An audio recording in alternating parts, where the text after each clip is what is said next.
Good morning, everyone. Wendy Miller is running a little bit late. She is stuck in some traffic, so we're going to go ahead and get started. And then as soon as she gets here, we will happily welcome her in. We are going to start with the Pledge of Allegiance, followed by a moment of silence. So if you could all please rise. I pledge allegiance to the flag of the United States of America and to the republic for which it stands, one nation, under God, indivisible, with liberty and justice for all.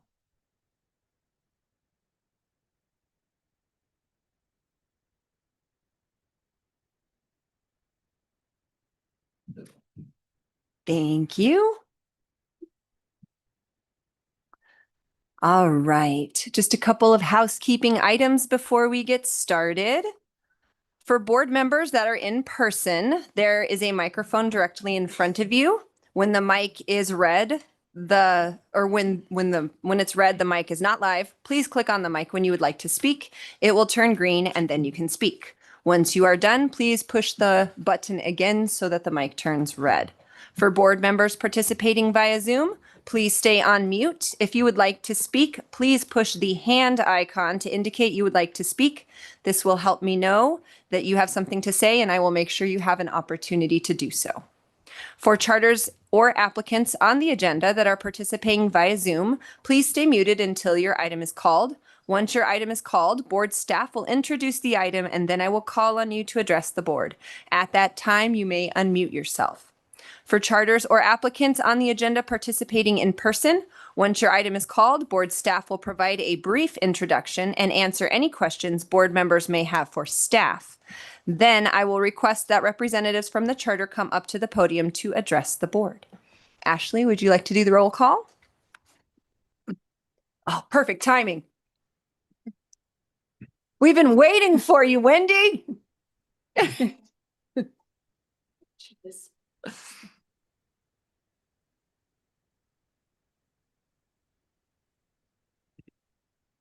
Good morning, board members. Vice President Close. Vice President here. Superintendent Designee Miller.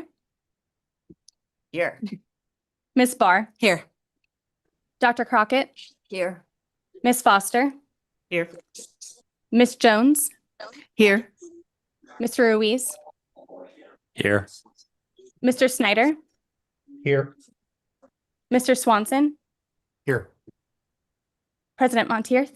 Here. Oh, and I'm sorry, I missed Mr. Stratton, but he is not here. Okay. You have a quorum.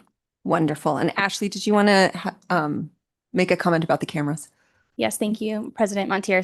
Last month, we were informed by the State Board of Education that we are having issues with our cameras. So I wanted to let board members know and members of the public that the camera that views the public comment or the people that are speaking at the podium is not working. So when you come up to the podium, please make sure to state your name and your full name so that we have that for the record. And that is all that I have. Thank you so much. On to item D, introduction of a new board member. John, welcome. Thank you. Would you like to say a little bit? I would love to. Thank you, Madam President. And first, let me apologize for a couple things. One, I'm sure I'm going to stumble over Robert's rules. A little rusty on that, but I'll get better over time. And secondly, I apologize for not being there in person here at my first meeting. But since we've retired, my wife and I do not spend our summers in Phoenix rather than in her home state of Wisconsin for obvious reasons. So I'm joining you from afar. Just as a matter of introduction, just a little bit about me. I grew up in Phoenix. We moved there when I was 10 years old. So I'm nearly a lifelong Arizonan. I went to Arizona State University, received my finance and real estate group degree there, and then went to the University of Chicago's Graduate School of Business and received my MBA.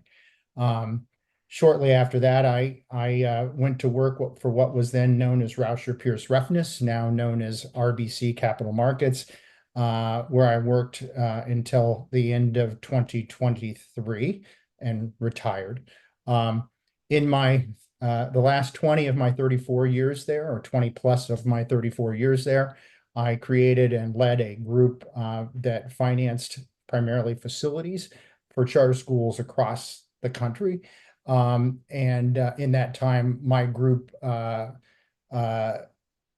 completed over 300 charter school projects, over $6 billion of finance during that time. And I think that we became really, really good at credit analysis and understanding what makes a good charter school. You know, our mantra, the one we talk to about with our credit committee every time we would take a charter school to them, is that we'd have to show them why this charter school was either different or better than other options that were choices for parents, and hopefully better, or both, hopefully both better and different, so that they would be a valued educational institution for a long period of time, because we were lending them money for 30 years. And I think that we did a really we were very good at that. Our default rate on those 300 plus transactions was less than 6. So we have a pretty good idea of what kind of charter schools are going to stay there for the long term. You know, in the course of the first couple years of starting to work on charter schools as a financier, I became really a true believer in the educational option, so much that ended up moving all of my kids, or my 2 older kids, from very good district options to charter schools. And my youngest child started in a charter school. They went to Villa Montessori, and then Arizona School for the Arts, where they all graduated high school. That school became sort of a family love affair, and my wife became the founding 5th grade science teacher and taught for 16 years at Arizona School for the Arts until she retired. And last year, my daughter, after 4 years at teaching at Basis and getting her master's degree, came back to ASA and is now their 8th grade social studies teacher, and she's a 4th generation teacher. So it is sort of a family business. So that's just a little bit about me. I hope that I can be of value to the board. I look forward to working with my fellow board members and board staff in the coming years to help Arizona have a stronger charter school, continue to have a strong and strengthen Arizona's charter school environment. Thank you. Thank you so much. We are thrilled to have you, even virtually. I'm thrilled to be virtual at this point. I'm sure the weather's probably better over there. Yes. On to item E, Superintendent's report. Welcome up, Superintendent Horn. Thank you, Madam Chair, members. This is the first time I've given a superintendent's report to the Charter Board, even though I'm in my 10th year as a superintendent of schools, divided obviously under the limits of time by serving as the Arizona Attorney General. We're limited to 2 terms, but it has to be 2 consecutive terms. So I came back for a 3rd term.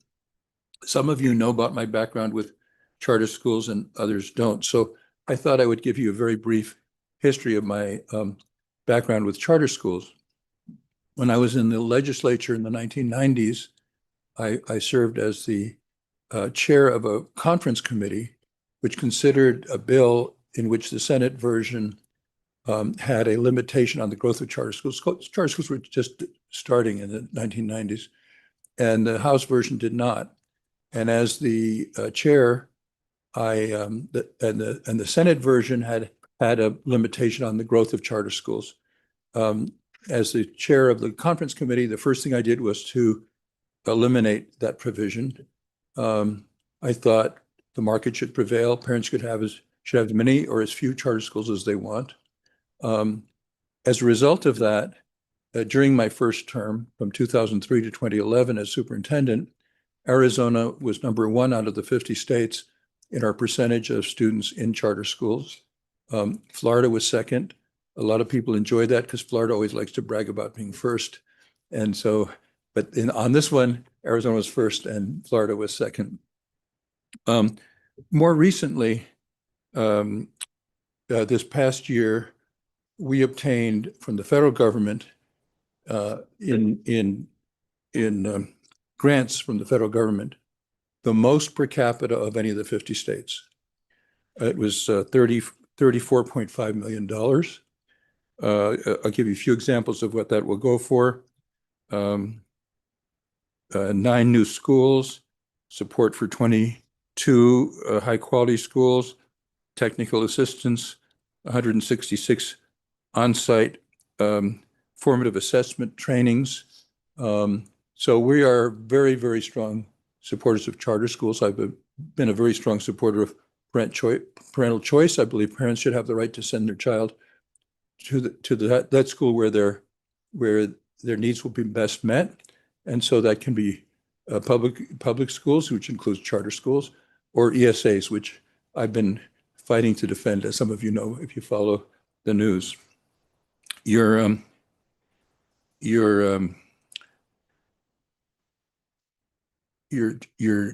meeting today includes the interesting issue about Prima Vera. So I want to tell you what my role has been. I've been very careful not to tread on your turf. This is a matter in your jurisdiction, not the superintendent's or the Department of Education's. And I've been very careful to stay away from saying anything on the merits of what's before you. That's your turf. I've stayed away from it. I did say that we would do calculations for any side or any party, any side that of this dispute that asked for it. And Prima Vera did ask us to do some calculations, and we did them. You'll be hearing from Sean Smith, who actually did those calculations, worked very hard on them. And I issued a statement that was pretty much a copy of Sean's statement, but I issued it as the superintendent. And this is what my statement said. Our analyst reviewed records supplied by Prima Vera. He spot checked for accuracy and found no evidence of inaccuracy. He then did a calculation of whether they would have qualified as an alternative school and what their grade would have been.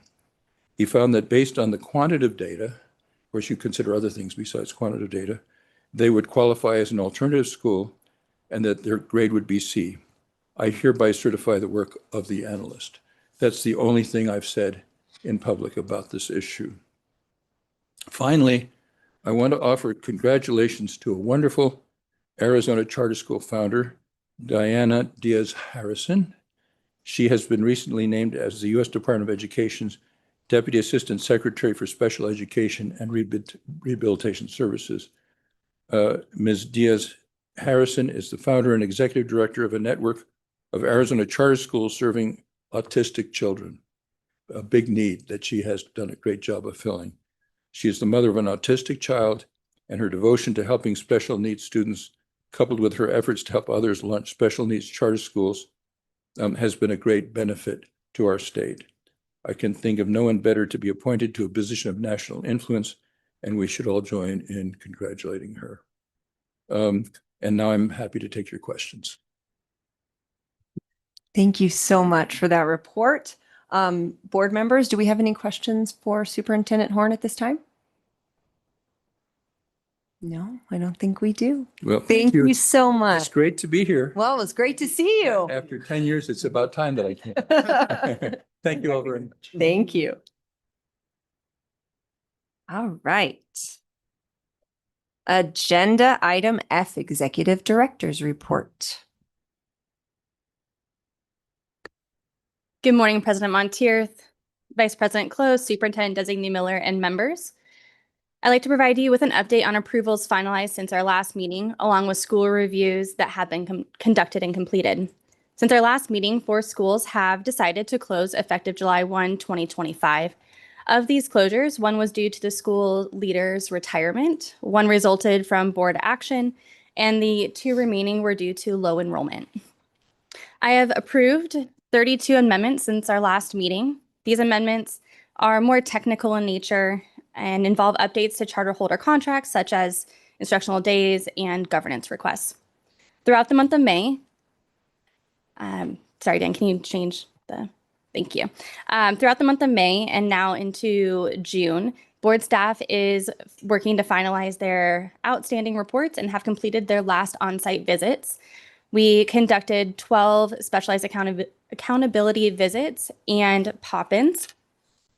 And then during the summer, we're looking forward just to finalizing all of our work and then working to update our processes going into the next school year. And then as an update on the board's legal matters, with regard to item K1 on today's agenda item, the board did issue a notice of intent to revoke the charter of American Virtual Academy on March 4th, 2025, due to failure to meet academic performance expectations. Since the posting of this meeting agenda, the hearing has been rescheduled and is now set for September 8th through the 11th. And that would be before the Office of Administrative Hearings. At the May board meeting, the board did issue a notice of intent to revoke the charter contract for the Griffin Foundation, Inc. for failure to meet financial performance expectations. The charter holder and the board's legal counsel are currently in discussion regarding a potential voluntary surrender of the charter or proceeding to revocation proceedings. Also, at the May meeting, the board issued a notice of intent to revoke the charter contract for Mountain Oak School for failure to meet operational performance expectations and breach of a consent agreement. The charter holder has elected to surrender its charter contract in lieu of continuing through revocation processes. That termination agreement has been executed. Regarding recent consent agreements, board staff and legal counsel are in the process of finalizing all agreements, and there are no issues to report to you at this time. Chicanas-Port La Casa Community Schools holds 3 charter contracts. For each of those contracts, the charter holder failed to timely submit a complete fiscal year 2024 audit. At the meeting in May, the board approved a motion to withhold 10% of the charter holder's monthly state aid apportionment, and that would be until a complete FY 2024 single audit is submitted to the board. It is our understanding that the charter holder plans to submit the audit in early June. And at this time, that's all I have to report. Thank you so much. On to item G, call to the public. There were written public comments received that have been placed on the posted agenda for today's meeting, and we have 4 individuals that have requested to speak in person today. Each speaker will have 2 minutes, and there's a timer up on the board to present their comments. Please conclude your remarks once the timer goes off. We will begin with Michael Godo. I hope I said your name correctly. I apologize if I did not. And then we will follow up with Alyssa Green, Kirsten Van Hoek, and Dr. Ben Smith. After each speaker, I will announce the next speaker. Mr. Godo, would you like to come up?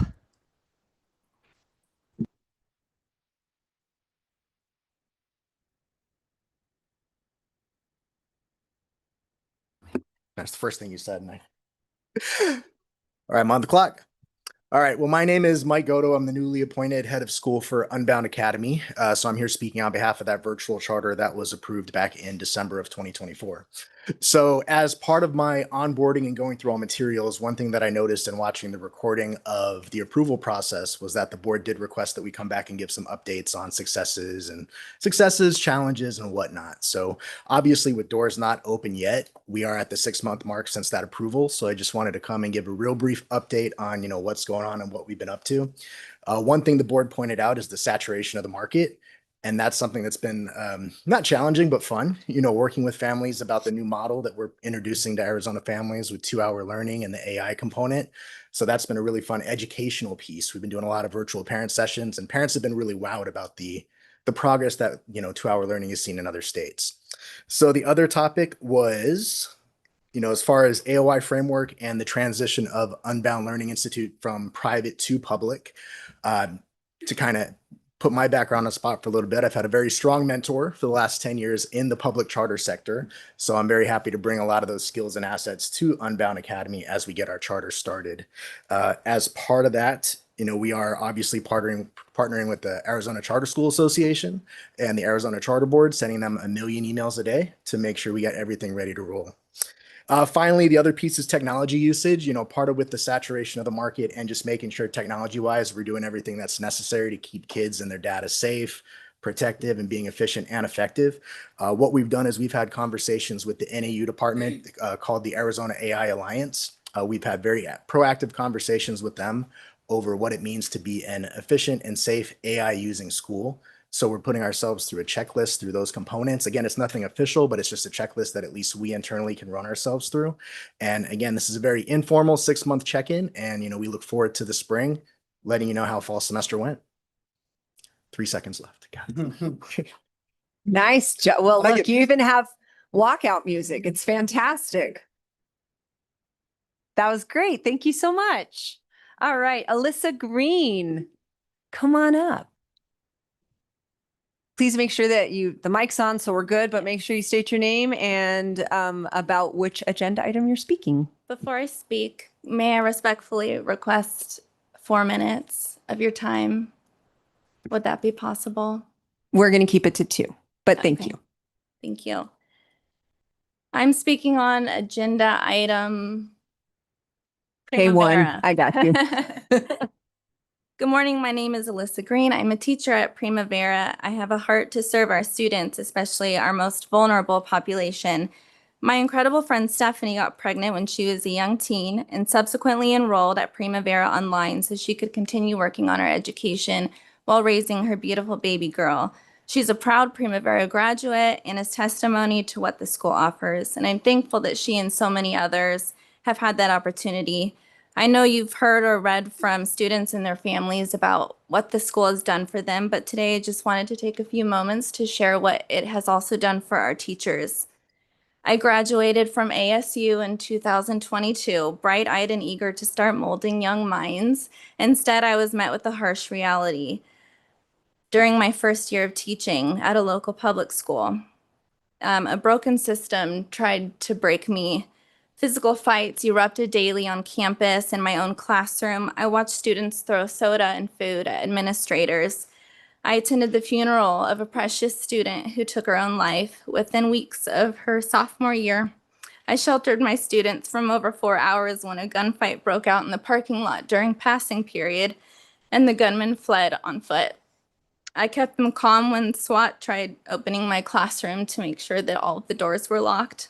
I cried when I read the news that there was a shooting at a local house party, and I could just feel it in my gut. And so I cried again when my principal called to let me know it was one of my students who had been shot. I cried a lot that first year. And by the time my first year had ended, I had achieved Outstanding New Teacher of the Year and also developed severe panic attacks. Going back for my second year, I struggled to even make it on campus. In my time working at Prima Vera, I got the interview. I'm skipping a lot now, and it's so unfortunate, but I have completely restored my mental health. My panic attacks are completely gone.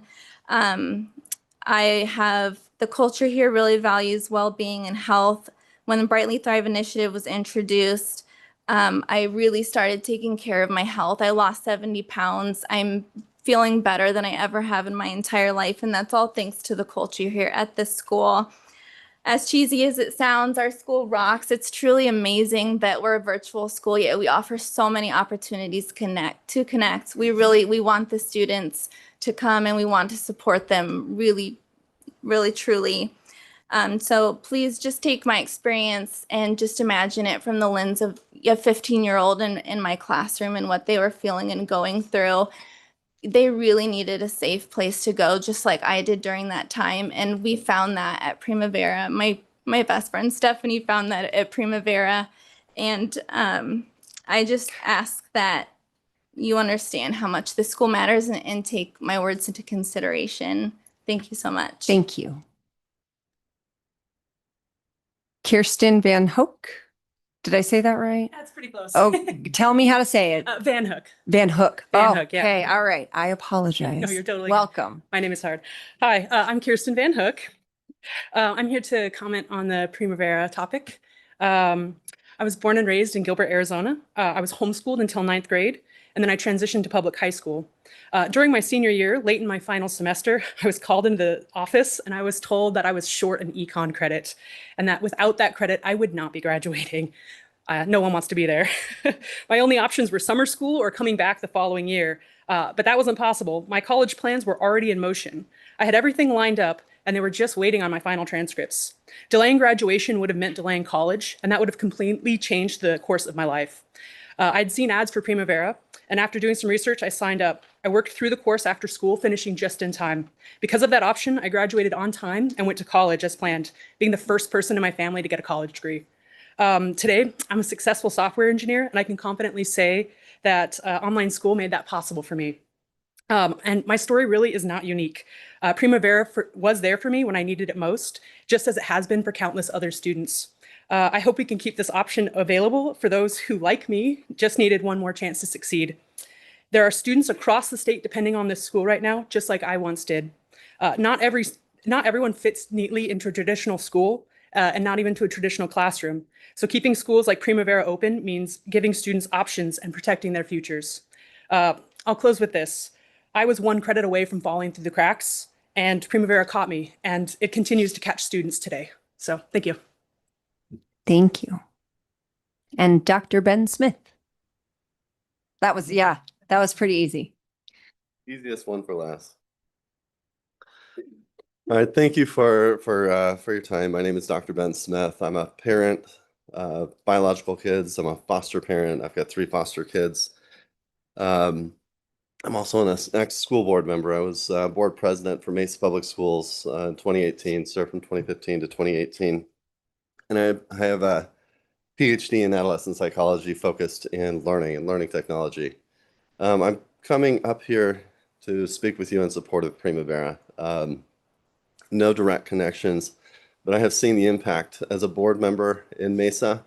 Prima Vera played a key role in credit recovery. We heard a story, just now. I heard multiple serving on the board, not only within my district, but within others. As a foster parent, I'm starting to understand and see the real impact that it has. Prima Vera offers stability for thousands of kids that don't have any foundation for stability, that go through the foster system, that maybe jump from home to home.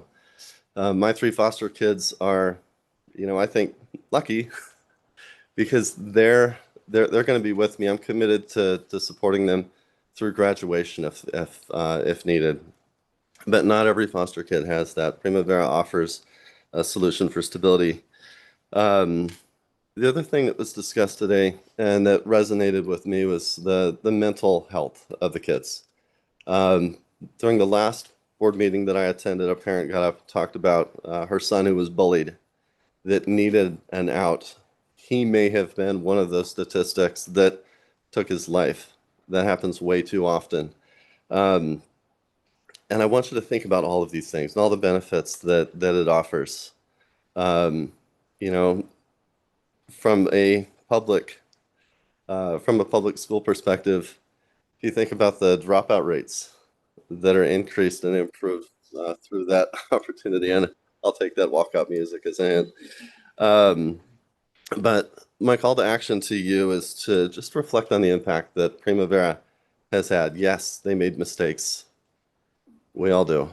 They're well on their way, as I understand it, to correcting that, as we heard from Tom Horn this morning. So thank you for your time, and thank you for your consideration. Thank you. Okay, we are going to move on to consent agenda item H. Agenda item H. Do we have a motion? I move to approve the consent agenda as presented. Motion made. Do we have a second? Second. Okay, Ashley, can we get a roll call, please? Vice President Close, Aye. Superintendent Designee Miller, Aye. Miss Barr, Aye. Dr. Crockett, Aye. Miss Foster, Aye. Miss Jones, Aye. Mr. Ruiz, Aye. Mr. Snyder, Aye. Mr. Swanson, Aye. President Montier. Aye. Motion passes. Okay, on to agenda item Aye. And we have a presentation by Rachel. Welcome, Rachel. Good morning, President Monteith, Superintendent Designee Miller, and board members. The Paideia Academies, Inc. has requested to come to the board for early renewal. The charter holder was determined to meet the criteria for this opportunity and is on the agenda today as a result. The Paideia Academies, Inc. submitted a charter renewal application on May 14th, 2025 to continue operation of the Paideia School of South Phoenix, serving grades K through 8, and Paideia Liberal Arts Academy, serving grades 9 through 12. Both schools are located in Phoenix, and the charter holder has a current enrollment cap of 1,150. As part of the renewal process, staff conducted an academic systems review using a desk review process with a virtual visit of the Paideia School of South Phoenix and Paideia Liberal Arts Academy on May 7th, 2025. During the academic systems review, specific areas of the charter contract are reviewed to ensure a charter holder is in compliance. At this time, all issues that resulted in marks on the operational dashboard have been resolved. Consistent with the board's adopted processes, the charter holder has until June 15th, 2025 to file a contract amendment to rectify the final issue for which the charter holder received technical assistance. This charter holder currently meets the board's academic, operational, and financial performance expectations. The charter holder does not meet the staff recommendation criteria for renewal because all schools operated by the charter holder were not assigned an A or B letter grade for the 3 most recent years in which letter grades are available. Paideia Liberal Arts Academy was assigned a letter grade of NR in fiscal year 2022 due to its being the school's first year of operation. Therefore, the charter holder is unable to meet the criteria. I'm available for questions should you have any. Board members, do we have any questions for Rachel? Really quick. So just to clarify, the only reason why it doesn't meet the expectations is because it was unable to provide it because the first year, and that's it. That is correct. Okay. Yes. Thank you for the clarification. You're welcome. Any other questions? Do we have a representative? The representative for the charter holder is online. Lovely. Hi, good morning. Good morning. How are you? I'm well. My name is Victoria Jones. I'm the Director of Curriculum and Instruction at Paideia Academy. I am actually here for the board meeting, but we had overfill in the actual board meeting room. So I'm down in the conference room, and I had to step out so that I could join you on the call. But we are seeking our renewal. We are very proud of the work we've done so far. We want to continue our work in South Phoenix. We've been able to graduate our very first high school senior graduating class this year. And many of those students started in kindergarten with us. And so we were very proud to be able to see them go through our program and graduate. We also reached accreditation through Cognia this year, and we're making a big impact in our community. And we would like, of course, to continue that work by providing a high quality educational option for our scholars and families in our community. So we thank you so much for your time. Board members, any questions? I'm sorry you couldn't make it in here. It is a little packed today. Just out of curiosity, how many are in your graduating class for this year? We had 6 in our graduating class this year. Wonderful. Very cool. Yes. Congratulations. Yes. And how many of them had been with you since kindergarten? 4 of them have been Wow. with us since the beginning. Yes. Okay. Very cool. Congratulations. Yes. Thank you so much. We're very proud of them. As you should be. Graduation is not an easy task, that's for sure. It's true. Well, if there are no questions, do we have a motion? Madam President, I move based on a review of the information provided by the representatives of the charter holder and the contents of the application package to approve the charter renewal application package and grant a renewal contract to the Paideia Academies, Inc. effective July 1, 2027. Motion has been made. Do we have a second? I'll second. Barr, Ashley, please roll call. Vice President Close, Aye. Superintendent Designee Miller, Aye. Miss Barr, Aye. Dr. Crockett, Aye. Miss Foster, Aye. Miss Jones, Aye. Mr. Ruiz, Aye. Mr. Snyder, Aye. Mr. Swanson, Aye. President Monteith. Aye. Motion passes. Congratulations. All right, on to agenda item J. And let me see. We have another presentation by Rachel. It's the Rachel Show today. Here all day. American Leadership Academy, Inc. has submitted a new school amendment request to add American Leadership Academy Buckeye to its charter. The new school would be located in Buckeye, serve students in grades K through 12, and open in fiscal year 2028. In conjunction with the new school amendment request, the charter holder has requested to increase its enrollment cap from 20,000 to 26,000. The charter holder does not meet the staff recommendation criteria because only 50% of the schools under the charter, because 50% of the schools under the charter did not receive an A or B letter grade in fiscal year 2022, 2023, and 2024. And 4 of the schools operated by the charter holder do not perform at or above the average performance of a majority of schools within a 2-mile and or 5-mile radius of each school's current location. As always, I'm available for questions should you have any. Board members, any questions? President Montier, I have one. Yes, sir. Rachel, just a question on the letter grades not meeting the schools in the geographic area. With the projected ADM for the new school in Buckeye, is there capacity, that level of capacity for kids at the schools nearby, or will it be sort of saturated in a reshuffling of students? I may be asking you to project the future, but I don't know. Just don't know if you have a thought on that. Member Swanson, I am not certain that we have fully run the number of available seats in Buckeye as part of this consideration. I am looking at the summary right now to kind of see what our school numbers look like. Give me one moment.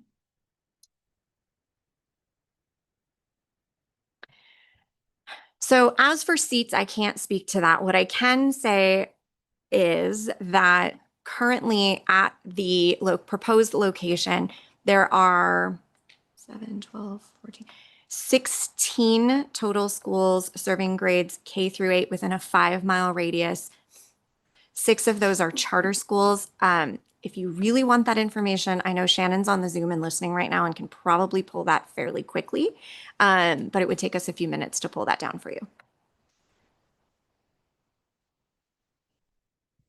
I think I Okay. Okay.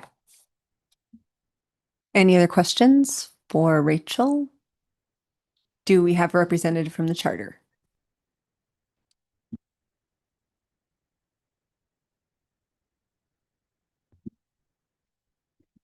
Good morning. Good President morning. Montier, then Vice President Klaus and board members. I am Lacey Brown. I'm the Vice President of the Governing Board of American Leadership Academy. And I'm here today to, on behalf of the entire ALA board and ALA as a school, to present 2 requests to the ASBCS board. First, an enrollment cap increase, and second, an expansion request for a K through 12 campus in Buckeye. These requests are very important to ALA and the board.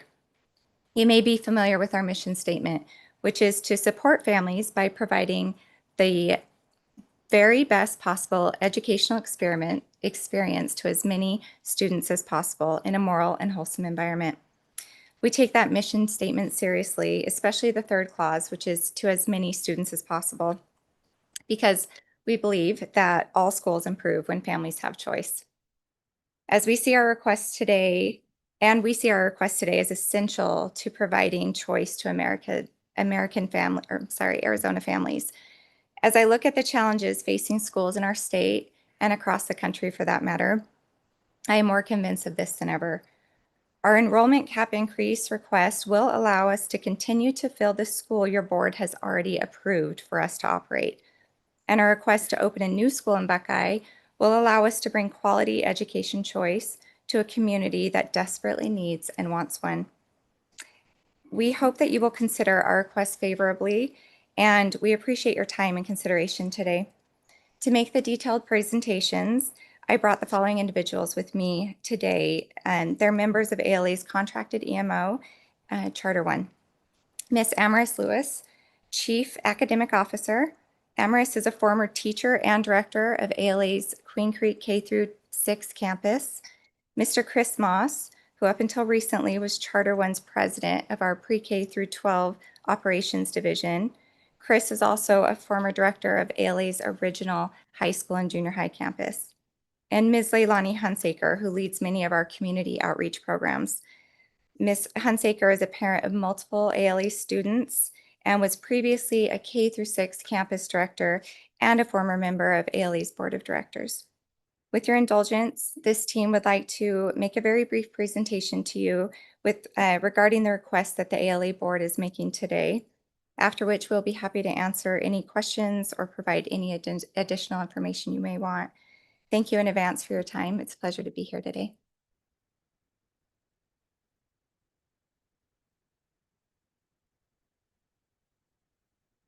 Good morning, President Monteith and Vice President Close and the board members. It's nice to see you guys again. My name is Amaris Lewis. I'm the Chief Academic Officer of Charter 1, and we serve all of these amazing schools. The health of a school and a school system can be measured by several different metrics, but today I'll narrow my focus on performance related to our preliminary student proficiency results from our ASUS summative assessments, as well as an update on overall MOER numbers in comparison to FY24. We also have our Signal Butte K-6, Ironwood K-12 campuses that have shown significant growth in academic achievement due to parent and community engagement and support, as well as partnerships with campus leaders and teachers, providing strategies to support students regardless of their external circumstances or experience. In addition to that, we've added an adaptive program across all of our campuses called iExcel. The program serves to assist teachers in closing the skills and learning gaps while providing teacher-led core instruction and offering a computer-based differentiation during intervention, assisted classwork time, and homework practice that aligns with the curriculum but adapts to each student's learning ability by frequently progress monitoring. I want to first highlight our Signal Butte campus that has grown 1 to 3 points in grades 3 through A across ELA and math. They received the letter grade of an A last year, with over 40% of students representing low socioeconomic status and 23% of those students identified as special education students with IEPs. That campus has 3 different special education programs called Zones, Skills, and they serve the special education resource students. Ironwood K-12, they have 18% of students that are identified as special education with IEPs and over 40% of students representing low socioeconomic status. Ironwood, I'm most proud of. They grew over 5 points across ELA and math just this year. And last year, they were 1.6 points away from the letter grade of an A. I don't memorize that, but I kind of do. I remember. And then we have West Foothills, who is on the west side. Their average proficiency received on ASA was over 75% across ELA and math. We're pretty proud of that as well. ALA's overall 24-25 proficiency results are 50% ELA, 42% in math as compared to the state's 40% of ELA and 33% proficiently or highly proficient in math. Our K through 3 ELA end of year scores have increased. We had 8 students identified in MOER compared to 23 students last year, with 4 of those students having IEPs. And we're working hard for all of our students, and we are proud of the work we have done to continue to build and adjust to improve our academic achievement and excellence across all of our campuses. Because our ALA schools collectively are demonstrating improvement, we are confident that adding an additional campus in Buckeye to serve a greater number of Arizona families will benefit our great state. And if there are no other questions, I'll turn it over to Chris Moss. Board members, any questions so far? Thank you. Okay. Oh, wait, hold. Go ahead. No. Member Jones, All right. go for it. Thank you, President Montier, board members. I just wanted to just verify. So currently all schools are an A or B school right now. Yes, Okay. That's what I just wanted to verify. Thank you. thank you. Hi, good morning, President Montier, Vice President Close, board members. My name is Chris Moss. I'm with Charter One. And I want to thank you for the opportunity to be here today to present our expansion request as well as our enrollment cap increase on behalf of American Leadership Academy's governing board. Beyond the academic information that Ms. Lewis just presented to you, I wanted to provide some very brief comments about our request for an enrollment cap increase. To start, though, I need to highlight two typographical errors on the first page of your executive summary. First, the table shows that ALA Apache Junction campus will be opening this coming August. However, that campus is actually being planned for an opening in August of 2026. And secondly, the enrollment data for our ALA West Foothills campus is incorrect for 2026, 2027, and 2028. Instead of showing the roughly 23 or 2,400 students that are enrolled this year, somehow that data was updated to show only 1,500 students in 26, 27, and 28. Now, the aggregate numbers that are presented in the table are roughly the same, so it doesn't impact the request we're making, but I wanted to be transparent about those errors and sincerely apologize for the administrative errors that led to those data coming to you. But with that in mind, ALA's current enrollment cap is 20,000, and we're asking that cap be increased to 26,000. And I'd like to share with you a little bit about how we came to that number. At the end of this most recent school year, our enrollment across all campuses was just over 15,700, which is approximately 79% of our current enrollment cap. For the coming year, 25-26, our enrollment as of yesterday for all campuses, which includes our new ALA Vistancia campus that this board approved last year, is about 18,500, which is 92% of our current cap. We expect to see continued enrollments throughout the summer, which ultimately will push us right up to our 20,000 cap threshold that we have currently. Looking to the next year, 2026, 2027, we will be opening two new K-12 campuses that were already approved by this board. That's the ALA Apache Junction campus and the ALA Casa Grande campus. Each of those campuses has a capacity of 2,400 students. And based on other first-year enrollments at similar campuses, we're projecting enrollment for those two campuses in their first year to be 1,200 students each, or a total of 2,400 additional students. Adding that to our typical year-over-year growth that we anticipate at ALA's existing campuses, and in particular, the second year at ALA Vistancia, and stronger growth at our Applied Technologies campus, that would put us collectively at just under 25,000. And then for the next academic year, 2027 to 2028, our average yearly growth across all campuses, plus the enrollment at the new ALA Buckeye campus, should it be approved at today's meeting, would put our total enrollment right at the 26,000 cap that we are requesting at today's meeting. Now, of course, throughout this entire process from today up until 2028, we will monitor our enrollment very closely, and should we at any point start to approach any cap limit, we would obviously come back through the board staff to the board to request an increase before we allowed ourselves to enroll any students beyond our approved cap. So again, I just wanted to kind of provide some background on why we are requesting a cap increase to 26,000 students over the next few years. And I'm happy to answer any questions you may have at this time. Board members? Yeah. Hi, thank you for being here today. Couple of questions. So going back to the last board meeting, when you asked for approval for the Casa Grande and Buckeye schools, and obviously said, well, you need to come back to have your enrollment cap increase. So just to make sure I'm not missing something, between that meeting and this meeting, those schools that have not opened yet, that we have no data from, we have not received any more data from those schools. They are not open. So you're requesting Buckeye to be approved, even though we still don't have any more information that we kind of requested at the last meeting. Am I correct in this? I apologize, ma'am. I'm not sure exactly the information that you're looking for. I understand. So last time you were here, you requested schools at Casa Grande and Buckeye. Right. And we said, we'll give you Casa Grande, but this now puts you at 3 schools that you're approved for that we have no data for. That's not quite, sorry, math is not my strong suit. About 20% of schools you've been approved for. I could be wrong. My apologies. 12, 15. Sure. I'm not wearing flip-flops. I can only count to 10 right now.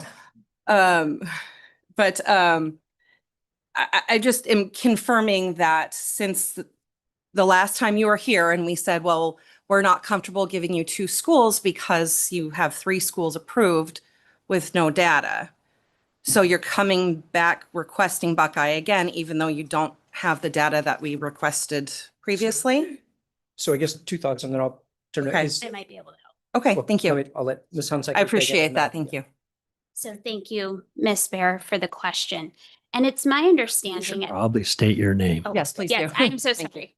My name's Lilani Hunsaker. So I am a member of the Charter One team. I'm here to give the final portion of the presentation after Mr. Moss is done.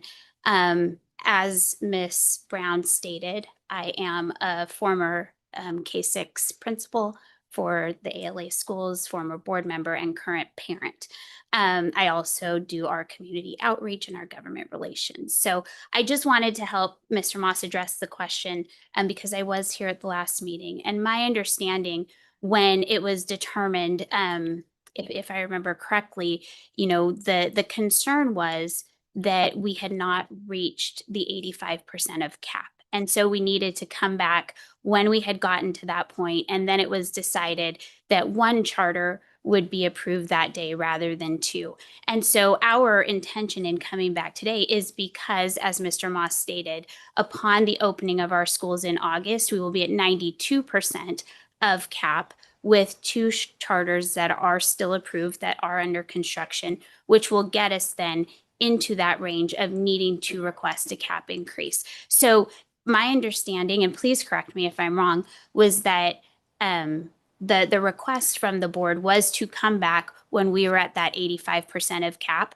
to then ask for those additional, the cap increase, and then also to ask for Buckeye. And so that's what our intention is here today. Okay, thank you. I do appreciate you guys coming back asking for the enrollment cap increase. I know that was certainly a factor of it. Do you intend on coming back in 2 years or next year and requesting 2 more schools? Because I believe that was stated at the last meeting as well. Yeah, and I think if I were to, had I been at that meeting, the answer that I would have given you is our growth pattern is really based on where we receive interest and desire to come to a community. So we do not have a set plan that says every year we will automatically be coming to the board for X number of campuses.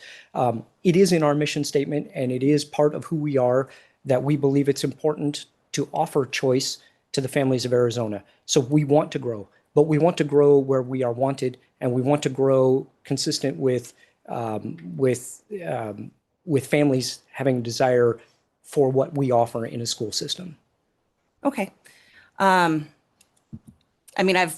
more, but we can talk about that later, but thank you for addressing that question I had. Yes, ma'am. Are there any other questions right now in this moment? Yes. Okay, go ahead, Mr. Ruiz.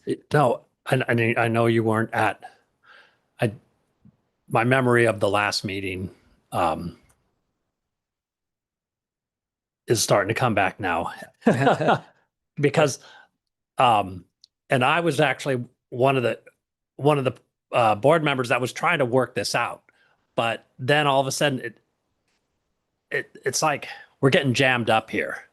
And I think at the last meeting, the reason you didn't get Buckeye was because you were putting the cart before the horse. You're asking for, you're always hitting your enrollment cap, but there's always a new school that's trying to get forced in here, but we don't have data on what's not even opened up yet.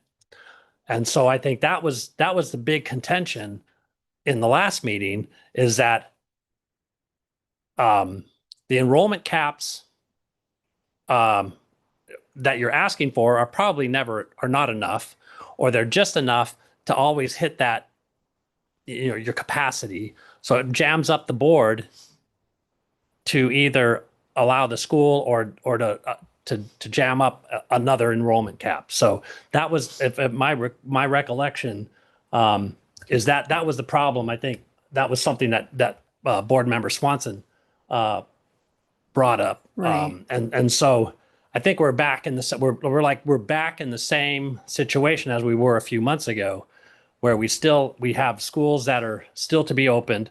We don't have data, but at least maybe this time you're coming to, you're asking for the enrollment cap ahead of the new schools.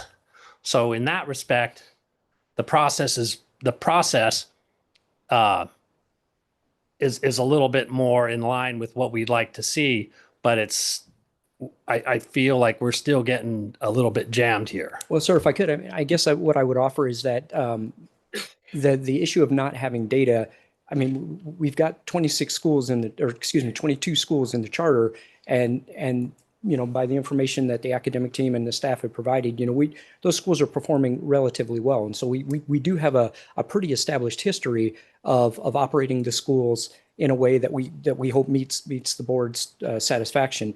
And with regards to how often we come back for a cap, this has been a challenge for us over the years.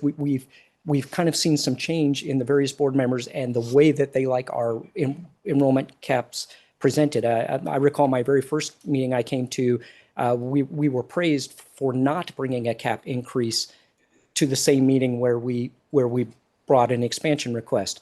So our takeaway from that was, hey, let's try to do them kind of sequentially. And then, philosophies changed a little bit. And so at the last meeting, the request was to bring them together so that we don't, to use your words, kind of jam things up. Our hope with this particular request was two things.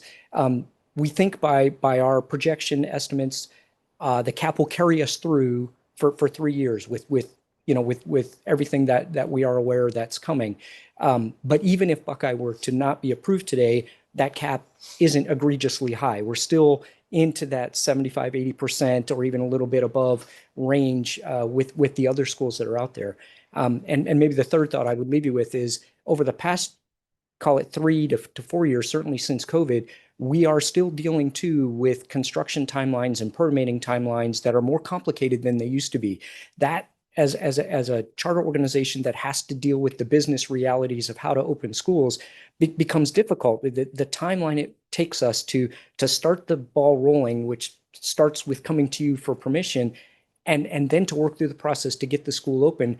We used to turn that cycle very quickly, and subsequent to COVID and the supply chain issues and whatnot, it is now a much more protracted and uncertain timeline. So we've also tried to factor that in, and I think that's a little bit of why we currently have those campuses in varying degrees of where they are in their open. I mean, construction is underway and we are moving through.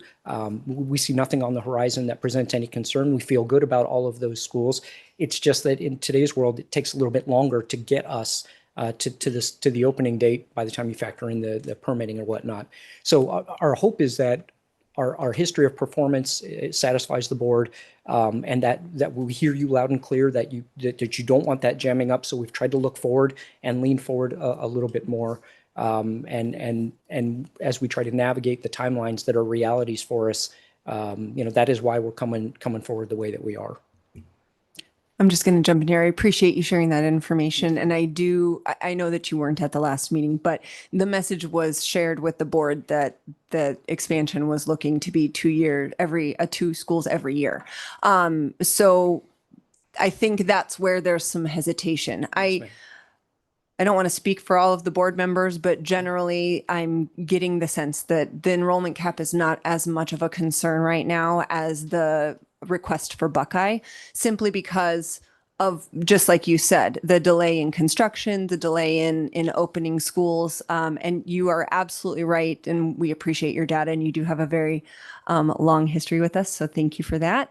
I don't think there's a concern about the data per se. It's just that the new schools opening with Arizona as a state looking at a lower ADM, we're trying to balance things out. I think that's the thing. So so I do hear what you're saying, and I understand philosophies are, have changed and board members have changed. We've also had changes, tweaks a little bit in policy and procedure, trying to get better. Everybody is trying to get better. So it's great that you're coming here. And I did want to make sure that I touched on what Member Barr had said, because the message was very clear in the last meeting that you were looking to expand quite quickly.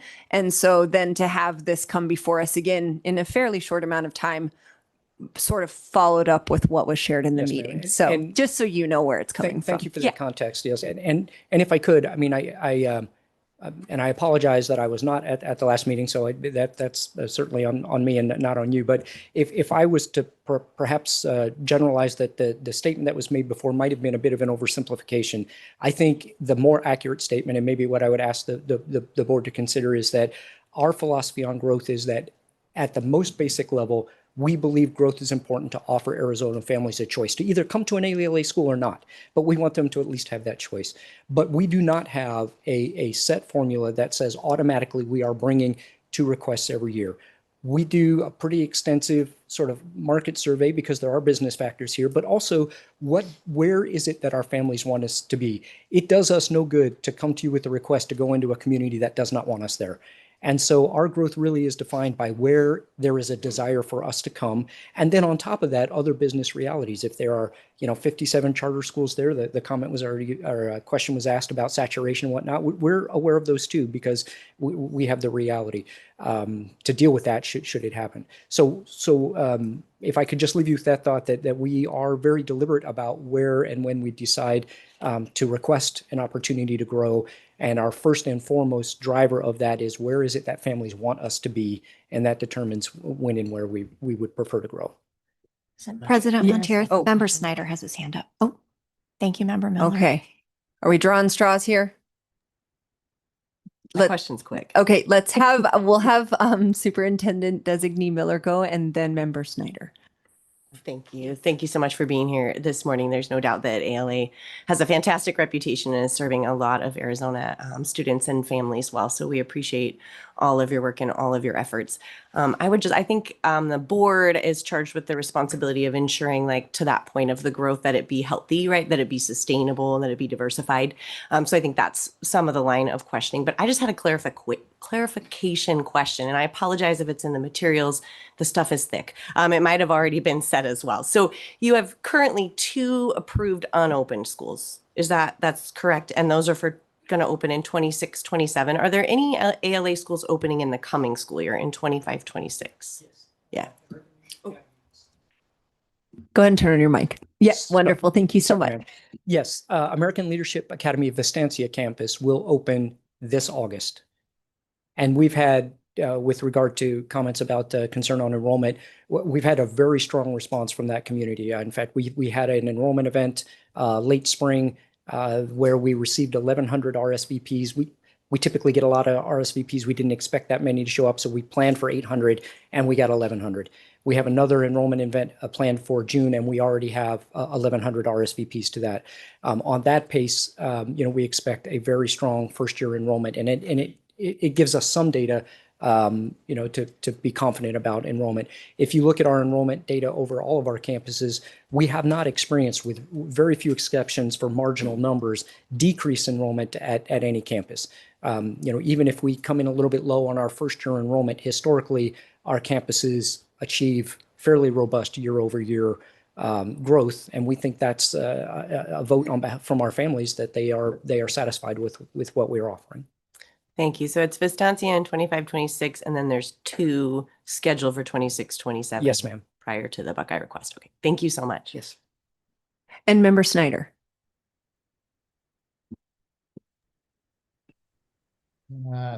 Thank you.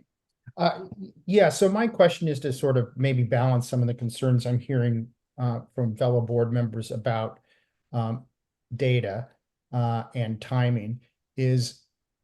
Talk to me a little bit more about how the plan could work or doesn't work if you were to come back, say, this fall, when you have schools that are currently have no ratings or only have 1 or 2 years of ratings, that we have more of those.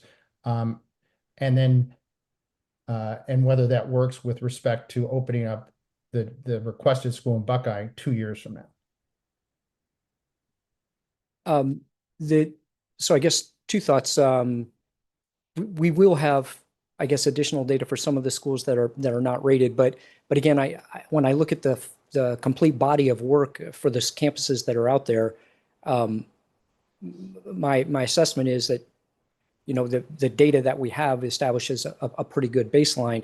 The concern from our end is that if we have to come back in the fall, it's not a linear delay on our end. As I mentioned, the permitting cycles, the ordering of the supplies in the current environment, and certainly with whatever forgive me for dabbling in politics a little bit, but whatever the flavor of the day is on the tariffs, you know, has the potential to further complicate an already challenging construction. And we've done a good job bringing the campuses to opening to provide families what we say we're going to provide.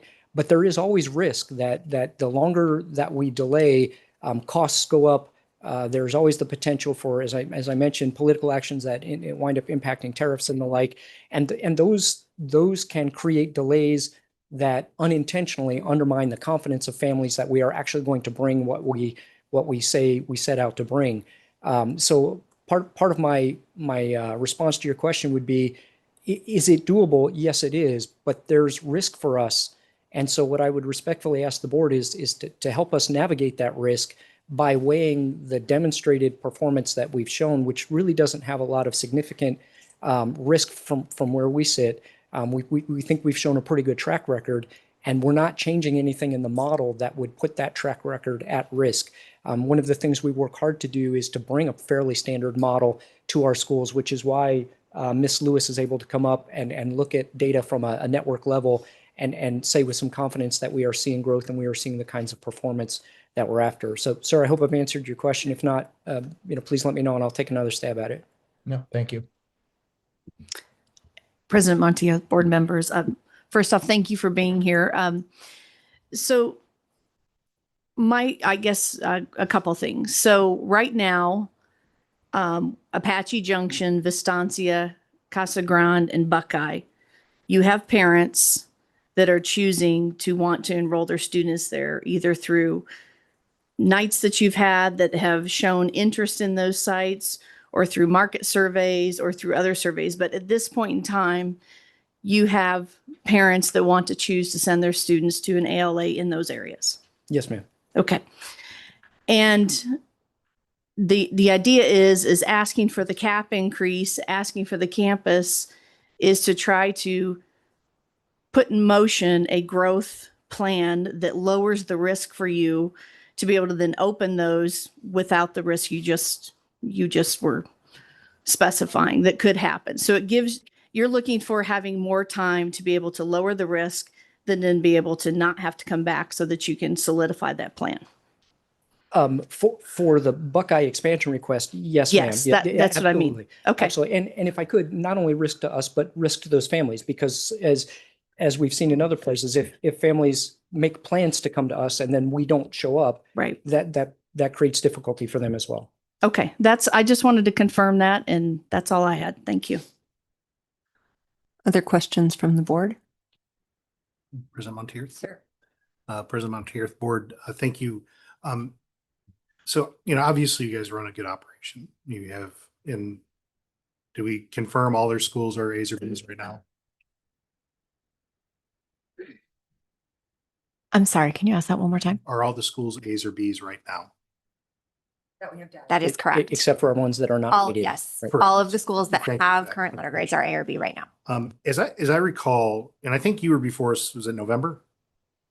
That is correct. For Casa Grande? Yeah. Okay. The issue then was the enrollment cap, and I think a little bit about growth and no data on the new schools. I think those are the two overarching factors that led us into tabling Buckeye or denying Buckeye, whatever we did. One, I don't know that I see anything has changed from that perspective.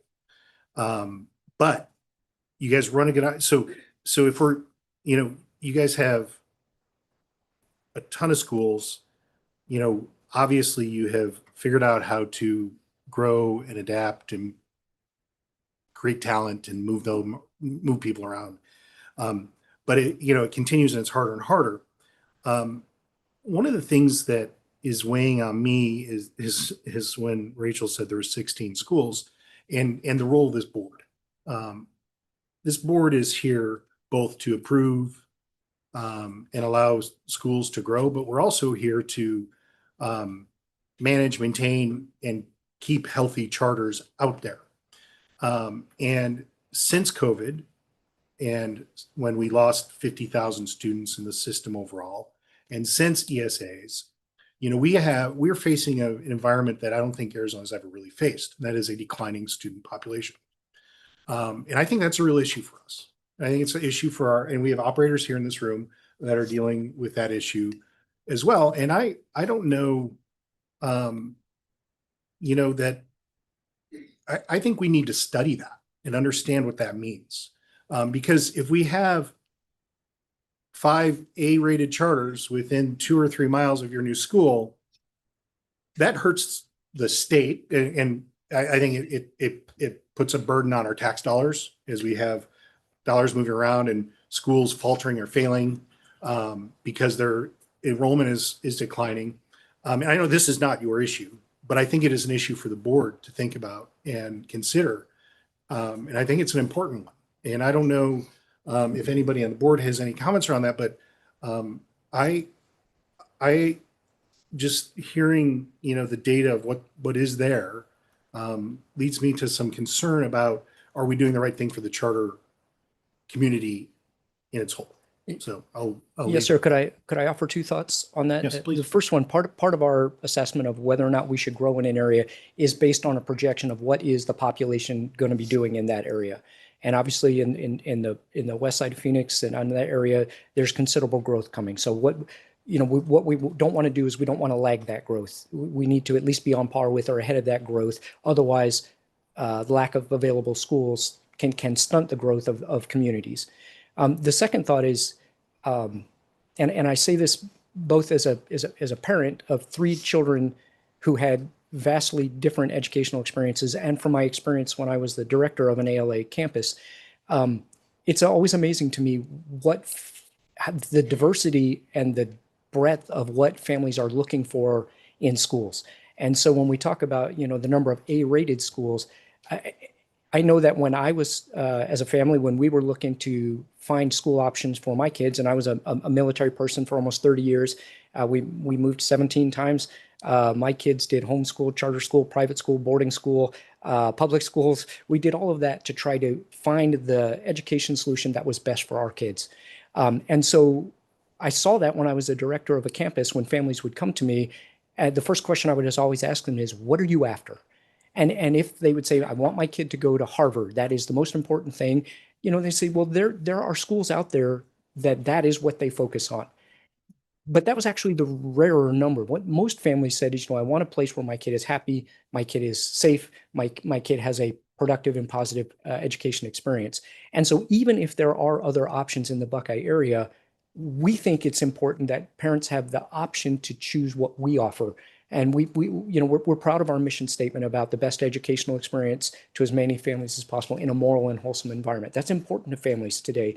And one of the reasons we believe there is such a demand for our schools, because there aren't a lot of schools out there that are anchored on those ideas. And we believe that the families of Buckeye desire and should have the opportunity to look at our school and say, that is the environment we want our kids to be in, or not. And on some level, even if there are other schools out there, and if we get it wrong, we will know that by the fact that our enrollment is inadequate, and that's a reality we have to deal with. But I understand your point that that's also a reality the board has to be with. But our due diligence on where we decide to go has proven to be pretty solid, in that when we go there, we tend to enjoy a fair amount of success. Thank you, President Montier. And I'm agree with 99% of what you said. And I don't know if I could identify the 1% I don't agree with. So we do need choice. This is about choice, and it's about finding. I was just talking to Christina this morning about her daughter and her daughter's journey through all the different layers and opportunities and ways you can go educate yourself. And that is awesome. That is what we're looking for. I just think that this board should consider both sides of that. Yes, sir. Thank you.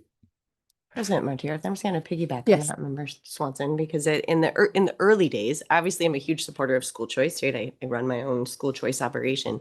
But to comment on your point, I believe in the early days, the data that we sort of look at internally more from a score perspective of how many A or B performing schools are in the neighborhood used to be used as sort of more of a demographic study of, is this choice needed in that neighborhood, and will the other schools of choice remain healthy? So the board has gone away from that over the last several years, and that speaks to the saturation of the market. But I do think it's relevant. Any other questions at this time? I think you have one more presentation. Yes. Yes, ma'am. Okay. Yeah, All thank you right. very much for your Yes, time. thank you. I'll introduce Ms. Leilani Hunsaker. Thank you. Thank you, President Montier, Vice President Close, and Superintendent Designee Wendy Miller. As I've already stated, my name is Leilani Hunsaker, and I am with Charter One. And we've already discussed a lot of the different topics surrounding our request today. And so I'm just going to close with a couple very brief thoughts, and then I'll allow you to get on with the next items of your business. But just in regard to what both Representative Swanson and Superintendent Miller were saying about Buckeye, just a few data points to consider. And as it was stated, I think multiple times already, that part of our philosophy is to grow where we are wanted. It's been stated that, we have interest lists for all of the communities that we go into. Ms. Jones had asked that question, and that is in fact correct, that we do build robust interest lists before we determine to go into any specific area. In terms of the schools that are American Leadership Academies near Buckeye, the closest that is near Buckeye currently is in Waddell, which is approximately 10 or more miles to the north, probably closer to 15. That school is at capacity. It is full, busting at the seams. It is A-rated, and it has a great history of success in the last 3 years that it's been open. It's going into its third year now. And it has a waiting list of over 1,100 students and families who want to go to that school. We anticipate some of those students actually live closer to Buckeye. And if we were to be granted this charter, that we would allow some of those students to be able to utilize an American Leadership Academy closer to their homes. And that would alleviate some of that wait list that currently exists in Waddell, and those families would be able to attend our West Foothills location. The next closest is the new Vistancia campus, which is up in Peoria, probably 25 miles away from the Buckeye location. And that school, as mentioned, we anticipate to open, if not full, very close to full. We have an interest list there of over 2,400 families. And so again, very, very robust interest list. And so just in closing, as was mentioned, we grow where we are wanted. In speaking with political leaders in and around the Buckeye area as recently as this morning, they are excited about the opportunities of having an American Leadership Academy in their neighborhood to serve their families. Because what they said to me was that Buckeye is probably the fastest growing municipality in the state. It is growing faster in their 20 and under population at 7.83% than any other municipality in the state of Arizona. And so to have those 16 schools there, yeah, that is a lot, but I think that the growth does support it. The way that neighborhood is growing, by 2040, I think they anticipate having over 300,000 people just in municipal Buckeye. And so again, we grow where we are wanted. We believe that that the families of Buckeye want us there, and we eagerly look forward to being able to provide the same educational experience that we've offered in other parts of Arizona to those families. So thank you so much again for your time and consideration. We very much appreciate the job that you do on behalf of school choice for the state of Arizona, and it's our honor to be able to be in front of you today. Thank you so much. Any final questions or remarks? Okay, do we have a motion? President Montier, I'll make a motion. Okay. I move based on the information contained in the board materials and presented today to approve the following requests. To add American Leadership Academy Buckeye to the contract of American Leadership Academy and to increase the enrollment cap for the contract of American Leadership Academy from 20,000 to 26,000. Motion made. Do we have a second? Second. Okay, second. Vice President Close, Aye. Superintendent Designee Miller, Aye. Ms. Barr, Just before I cast my vote, I do want to say that it is an ongoing concern with me, the statement that was made at the last meeting, the 2 every year. So while I am going to vote aye, just in the future, please be aware that that is a concern that I myself and I believe other board members have as well. But with that, I do say aye. Dr. Crockett, Aye, and I would like to congratulate you on your academic improvement. And I think your very thorough analysis of where you're planning to be in the future. Thank you. Ms. Foster, Caveat to my eye, excuse me, is the growth in Buckeye is continuing to grow, but we do need to be mindful of the saturation. Aye. Mr. Ruiz, I also am concerned about saturation and declining enrollment elsewhere. However, people are moving to an area, it's growing, and so education is going to need to be provided in that area. You obviously have a track record. My concern is, like I was talking about, is making sure that you're staying ahead of the enrollment caps instead of coming and asking and saying, we got to put a school here because this is where we want, or where the population is growing and where parents are wanting this school. So just be mindful of that and stay ahead of that. But I think a school in that area is probably needed. So I'm going to vote aye. Ms. Jones, Aye. Mr. Snyder, Aye. Mr. Swanson.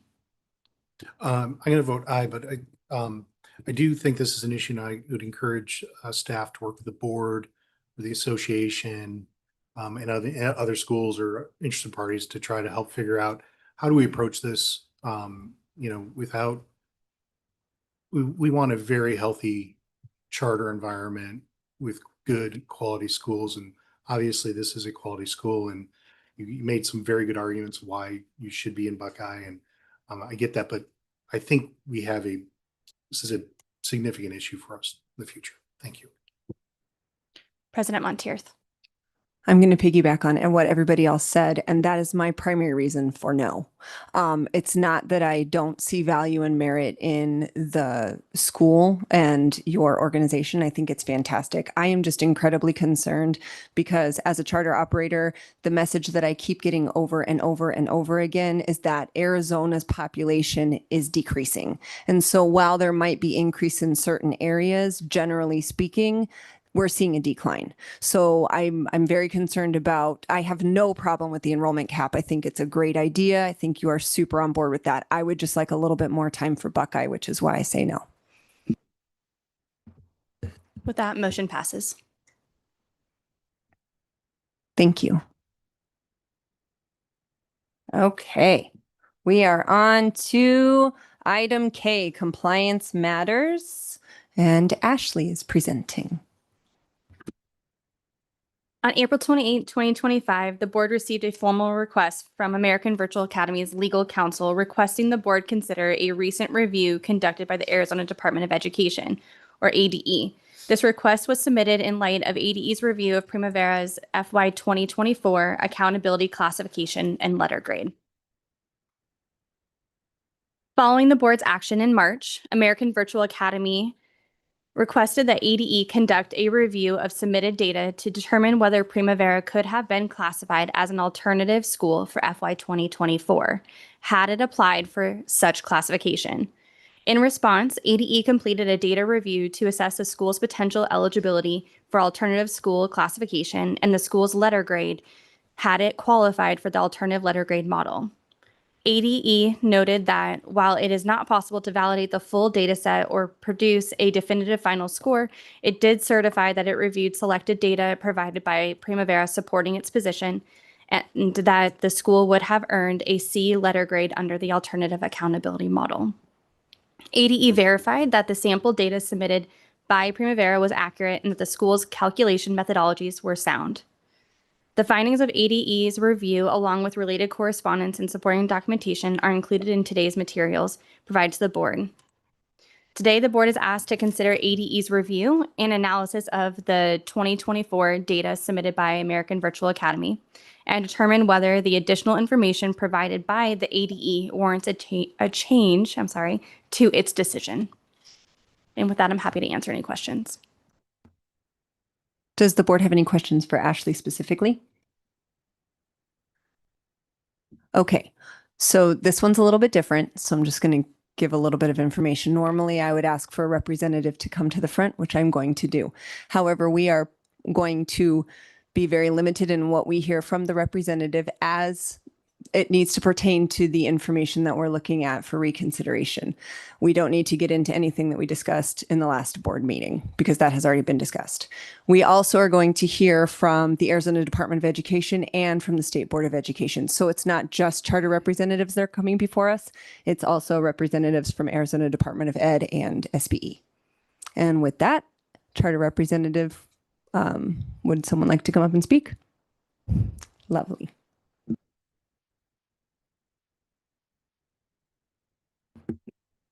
Good morning. Good morning. Madam President, Mr. Vice President, Superintendent Designee, and board members.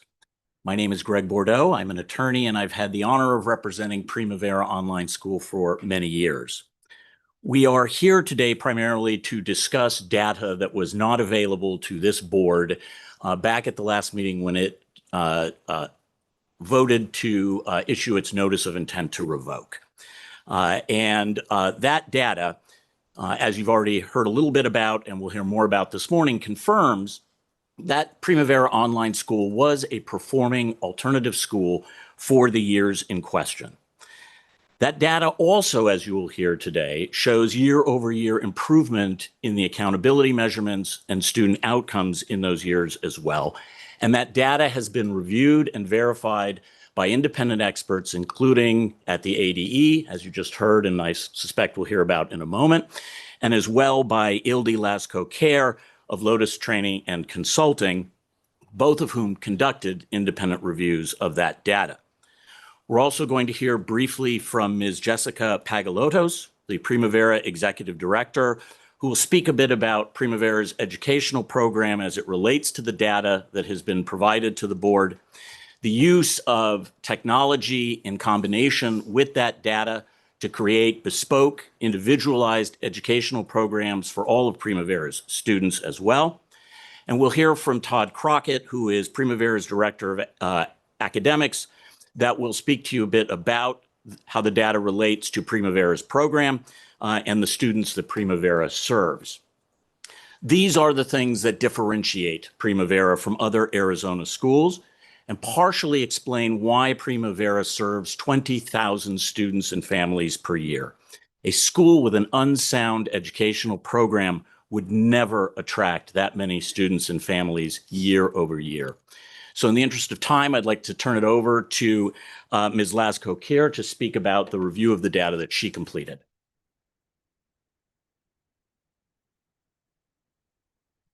Madam President, Mr. Vice President, members of the board, for the record, my name is Ildi Lasco-Care. I am one of the co-founders of Lotus Training and Consulting Group, and I am either the great-great-grandmother of the A through F accountability model or the great-grandmother of the accountability model. Can't remember back that far. It's my pleasure to present our independent analysis of the data that we were provided by American Virtual Academy. We were asked to evaluate two separate questions. The first question, which is, had they applied for alternative school status for fiscal years 22, 23, and 24, would they have been eligible to be identified as an alternative school? And the second evaluation was, had they been identified an alternative school, what would their letter grade have been under the alternative school accountability model? So those two separate questions. In the first analysis, we evaluated available guidance documents from the Department of Education, as well as publicly available information, as well as student level enrollment data that was provided to determine the designation of high-risk categories that are required by the alternative school application. Our analysis concluded that in each of the 3 fiscal years, American Virtual Academy enrolled greater than 70% of students that would have been determined as high risk, as required by the evaluation to be identified an alternative school, and also met the 4 qualitative measures that are evaluated to become an alternative school. So having met the first criteria, which is, would they have been identified as an alternative school? We then evaluated their student level data as well as the Department of Education published data to determine what their letter grade would have been. We were able to independently analyze all of the data that was provided, again, using most of the data coming directly from the Department of Education. In each of those 3 fiscal years, 22, 23, and 24, American Virtual Academy would have earned a C rating under the alternative school accountability model. And as you can see in the executive summary that was provided to you, the points that they earned increased in each of those years from 22 to 24. So it is our conclusion that had they applied to become an alternative school, they would have been designated an alternative school. Had they been evaluated under the alternative school accountability model, they would have earned a C rating in each of those years. Happy to answer any questions you might have. Board members? Member Jones. President Montier, board members, thank you for being here. Appreciate you being here. Just to clarify, the data set used to determine alt status, grades 6 through 12 only? Yes. Okay, I just wanted to verify that. And what was that sample set or that data set? I don't have the it. in front of me. total number. Total number, yeah. Oh, That's don't okay. have- That's okay. But it was 6 through 12. Yes. Okay. Okay, that's the only question I had. Thank you. Anyone else? Okay, next presenter, please.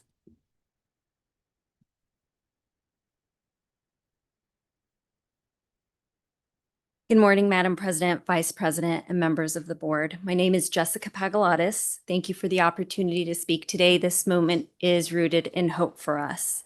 Prima Vera is a virtual alternative school. Our students come to us with real challenges: academic interruptions, complex life responsibilities, and the need for flexibility.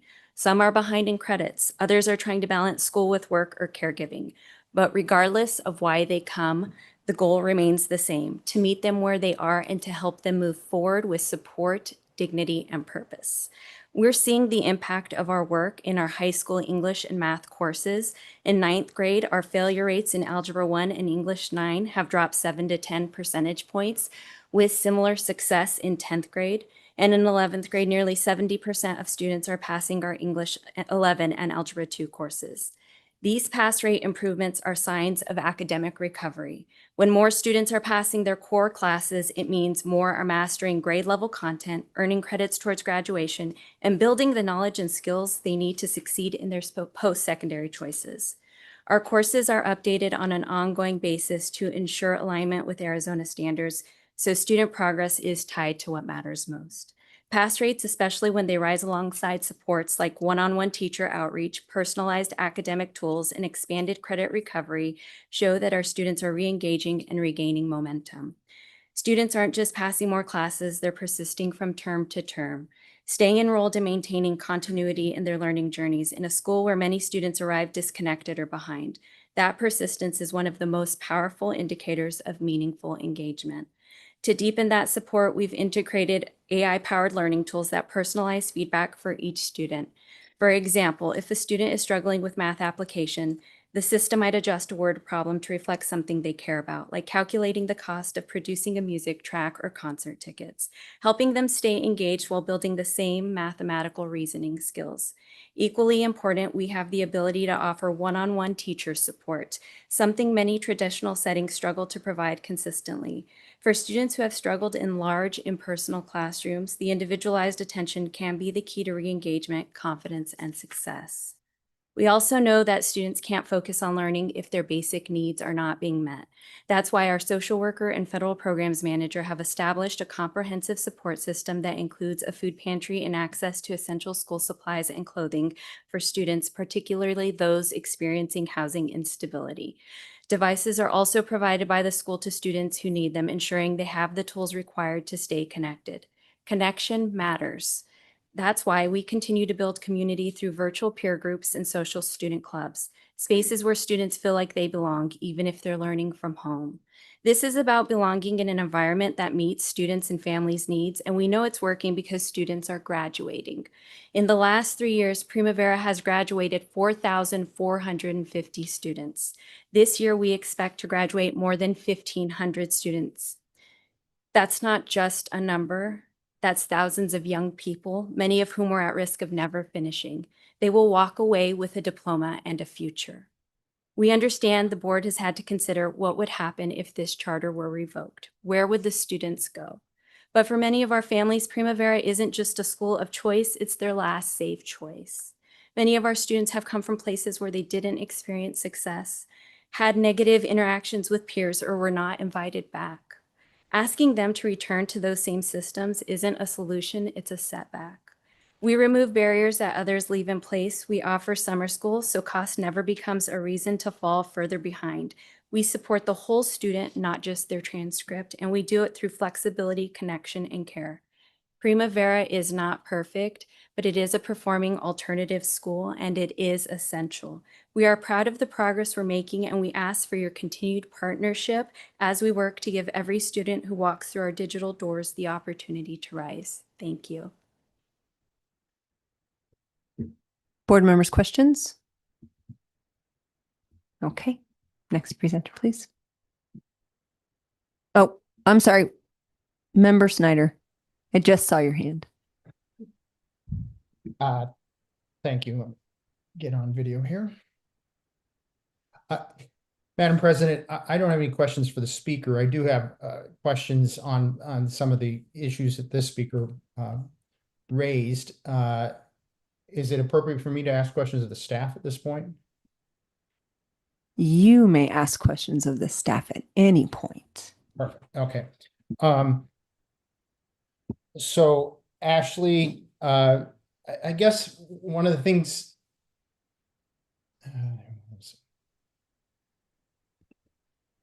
I wanted to know relative to the concerns about what options these kids would have is, are there other AOI alternative schools in Arizona?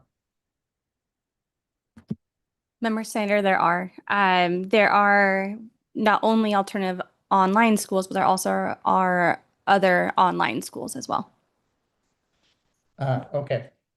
And do you know how many AOI alternative schools there are? There are 7 districts and 14 charters that are alternative AOI schools. Okay. And are any of those schools rated A or B?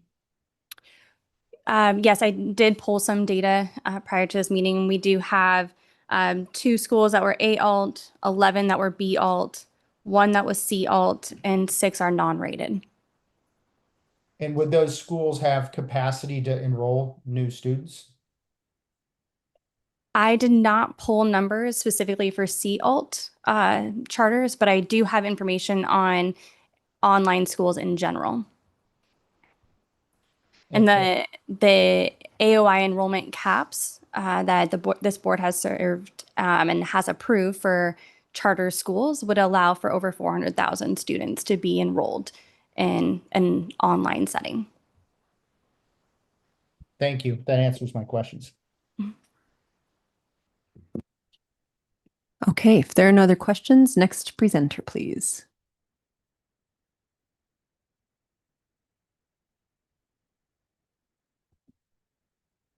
Good morning, Madam President, Vice President, Superintendent, all esteemed board members. My name is Todd Crockett, and I've had the pleasure of serving with Prima Vera since 2005. I began my journey with Prima Vera as a teaching assistant. Over time, I earned my teaching certificate, became a classroom teacher, completed my master's degree in educational leadership, and served as a science department chair. And today, I'm now the director of academics for Prima Vera. And my main purpose is the supporting role of our students, our teachers, and most importantly, all our families. Since childhood, I've been passionate about technology and its power to create opportunity for all people. The passion has only grown with Prima Vera, where I've seen where you can combine technology with a strong individualized support to make education accessible and transformative for students. What's kept me at Prima Vera for the 2 decades is the profound impact we have on students and their families. There are moments when I'm at the store, at the gym, out in the community, when I'm wearing a Prima Vera t-shirt or a polo shirt like I am today, where someone sees it, passes by and says, "Hey, your school helped me graduate." Or Prima Vera gave my child another chance at education. One experience I'll never forget was where a phlebotomist who shared that she graduated and entered the medical field thanks to credit recovery classes she took at Prima Vera.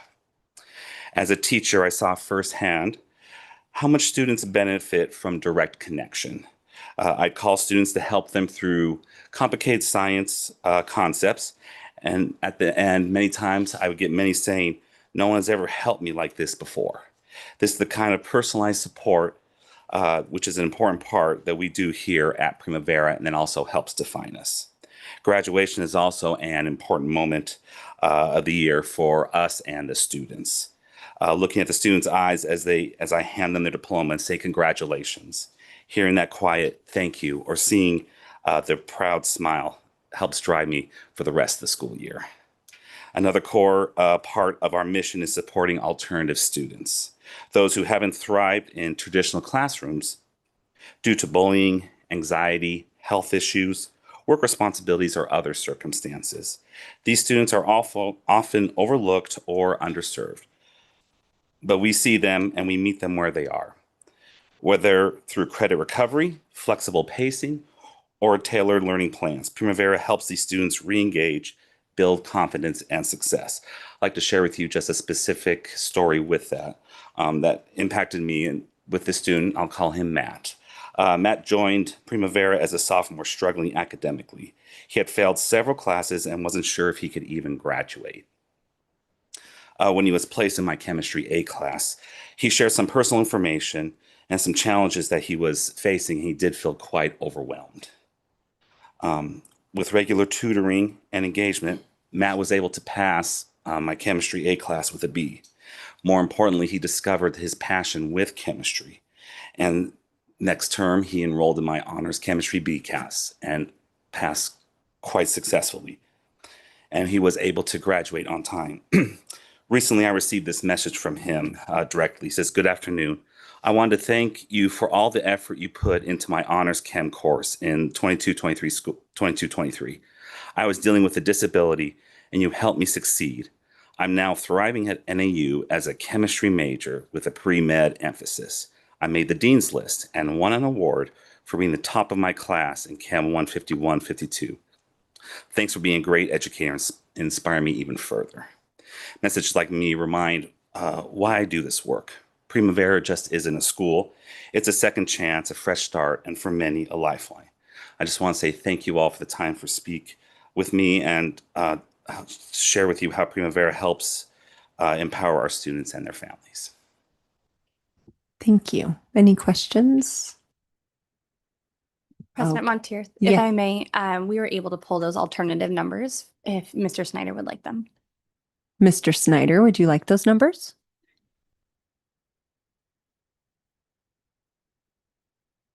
Let's go with yes. So we went through and pulled the alt only number. It's 318,074.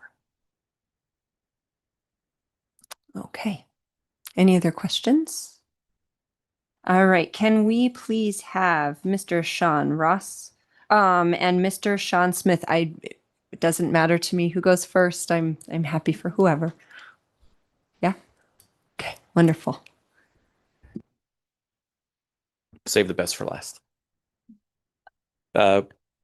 President, Vice President, members of the board, thank you for having me today. I'm Sean Ross. I'm the Executive Director of the Arizona State Board of Education. It's kind of fun to be on this side of the the work for once. And I'm here to talk to you about the A through F letter grade system and to answer any questions that you may have. So do you want me to provide just a brief overview of the A through F system? So I think it would be really helpful for us because some of us are charter operators, some of us are not. So just to give us a little bit of background about the process that's involved on the State Board of Ed side so that we can have a better understanding. Thank you. Absolutely. So President, members of the board, the State Board of Education is charged with developing and overseeing the Arizona A through F letter grade accountability system. It is a requirement at the federal level from the Every Student Succeeds Act. So the Arizona model is based largely on what we see at the federal level. The current model was developed over a course of a number of years, 2014 to 2016 in particular. Several people I know in this room involved in that process, included thousands of hours of stakeholder input, including town halls across the state and listening sessions. The current model has three main components. There's a there's a K-8 model, there is a 9-12 model, and there's an alternative school model for alt schools. The general calendar for that system and the way that schools can plug into that system, and I think this might be helpful for some context, is there are business rules adopted by the state board every year for the A through F letter grade system. Those business rules are developed by the Arizona Department of Education, the A through F technical advisory committees that are overseen by the board, and then they are brought forward to the board to be adopted in a public meeting. Usually happens in January or February. And then in July, or by July, I should say, LEAs have access to their static files that contain their data for the school year that just wrapped up. In August, the board adopts the policies for the A through F appeals because the board oversees the appeals process. And then in September, the department, Sean Smith, the better Sean, comes and presents to the board on potential cut scores for the letter grades for the A through F system. Typically, it's a choice between two models, prior year or standard deviation model. A standard deviation model typically only employed when there's been a significant change to an input to the model, like a new assessment. So the reason Sean comes and presents in September, but the board doesn't vote on cut scores until October.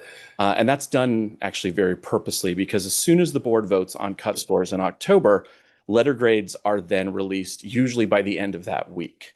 So in statute, they have to be released by November 1st. It's usually a little bit before that, depending on when that board meeting is. But I want to, one last date. And then any request for an appeal of a letter grade is due to the state board by November 15th. And then I'll talk about that process in just a second. But the reason I wanted to lay out that timeline for you quickly is because there are a number of points built into it to help schools navigate their data. So in particular, the business rules are developed and adopted, and then schools have access to their data in the summer. And they can use those data to actually calculate their letter grades because the business rules themselves are published with the actual formulas needed to determine the score for each indicator for each part of the letter grade. So schools have access to that information as early as July. And then we very purposely have the department come and present only in September, but the board doesn't vote until October because it gives one last buffer month for schools to reach out to the department to work with them if they have issues with their data or with their letter grade. And so this is something we implemented about 3 years ago and has been really successful. Schools have taken advantage of it, the chance to reach out to the department, chance to work with them. The goal of the state board is as clean a letter grade release as possible, right? We want the letter grade that comes out with all the letter grades to be the accurate letter grade for schools, because there's no putting that toothpaste back in the tube. If we release a letter grade and it says C and the school appeals and it ends up a B, we know it, school knows it, community doesn't always know it. So we want it to be a clean letter grade release the first time. And so we're really proud of that change, because what we've seen is some data that shows that it's working. We've had, on average, about 150 schools would appeal their letter grades each year. First year we implemented that buffer month, it went down to 55. Last year it was under 40. So it means that schools are really leaning into that system that's been built, where they have multiple months to take advantage of reaching out to the department in order to help rectify any issue that they may see in their data or with their letter grade. And then, of course, there is an appeals process. So requests for appeals are due to the board by November 15th of each year. Those appeals are gathered and collated by staff, in particular Jessica Mueller from our team, who's just the most brilliant person in any room she walks into. She hates when I compliment her, so I always compliment her. She's wonderful. So they're due by November 15th each year, and then they are presented to the A through F Appeals Committee of the board. It's made up of 3 board members. Typically, it's our school folks. So it's our district superintendent, our charter representative, and then our county superintendent. So Julie Meyerson, Dr. Scott Hagerman, Dr. Jackie Clay, if you know those folks, have sat on that committee for quite a bit. Those appeals are heard, recommendations are made, sent to the board, and then the next board meeting, the board votes on them to finalize the process. Process is typically wrapped up by January of every year. So kind of a little picture of the timeline of the A through F process. The appeals are built in. The chance for schools to appeal and to have their letter grades re-examined and at times changed. So it's kind of a snapshot of the process writ large. Do y'all have any questions specifically? I think there are going to be quite a few questions. Let's go with Member Foster, then Member Swanson, then Member Ruiz, and I don't see a hand yet, so we'll start there. Go ahead, Member Foster. Hi, thank you for coming and all the great information. Can you kind of tell me a little bit about how the appeals process is communicated to schools? President, Vice President, members of the board, excellent question. And so the appeals process is communicated to the field in a number of ways. One, the policies are presented to the board every year, even though there aren't always significant changes in the August board meeting, so that they are presented and discussed in a public meeting with a chance for specific feedback from the public. They are then published on the board's website with a link on the ADE website. And then ADE, as Sean Smith will talk to you about, they have a communication that goes out called the Grader. And it goes out to all district testing coordinators, all accountability coordinators. And so it's communicated to them directly as well. And then between the board and the department, we have listservs that reach every superintendent, associate superintendent, and principal in the state. So we send that information out via those mechanisms as well. So kind of bombard everybody around this time of year, but we want to make sure that everybody's aware of their ability to appeal. All right, Member Swanson. Thank you very much. Member Swanson. Thank you, President Montier. Thank you, Mr. Ross, for being here. Did Prima Vera ask you after the notice to revoke to amend their letter grade?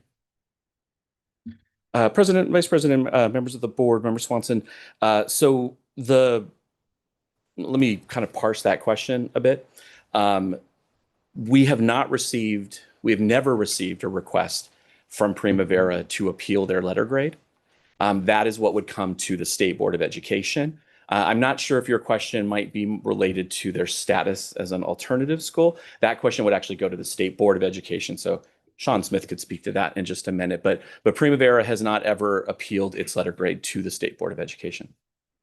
And they didn't appeal it in 22, 23, or 24, and they didn't make a special request after March 3rd for the state to change their letter grade to what it may have been, correct?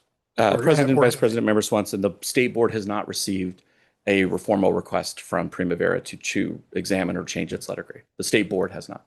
Okay, thank you. And then just in the process on 22, 23, and 24, in what you were talking about, listservs and emails, and it would be if a school got a D letter grade, right? And setting aside the alternative status, because I guess that would go to Mr. Smith, there would be plenty of opportunities and plenty of notification to that school that, hey, if you don't agree, you should appeal. President, Vice President, Member Swanson, absolutely. And the reason I actually spelled out that the timeline for you in a picture of a year is because that timeline remains consistent. And we do that very purposely so that there's not a surprise for schools. Like schools know November 15th is the deadline. It has been the deadline. It has remained consistent. And so it's what's been in place. It's what's been communicated. And again, we have not ever had outreach from that particular organization for an appeal. Okay, thank you. One final question. Given the analysis that's been given to the board, would it have been more appropriate to ask the State Board of Education to review that data and change their letter grade rather than asking the State Board of Charter Schools to make some sort of determination, which we don't normally do? Madam President, Vice President, members of the board, I don't want to speak to sort of what would be more or less appropriate. What I can say is what is in statute and what is in rule. And the process is spelled out pretty clearly that a request for an appeal of a letter grade comes through the state board. And so, again, that has not happened in this case.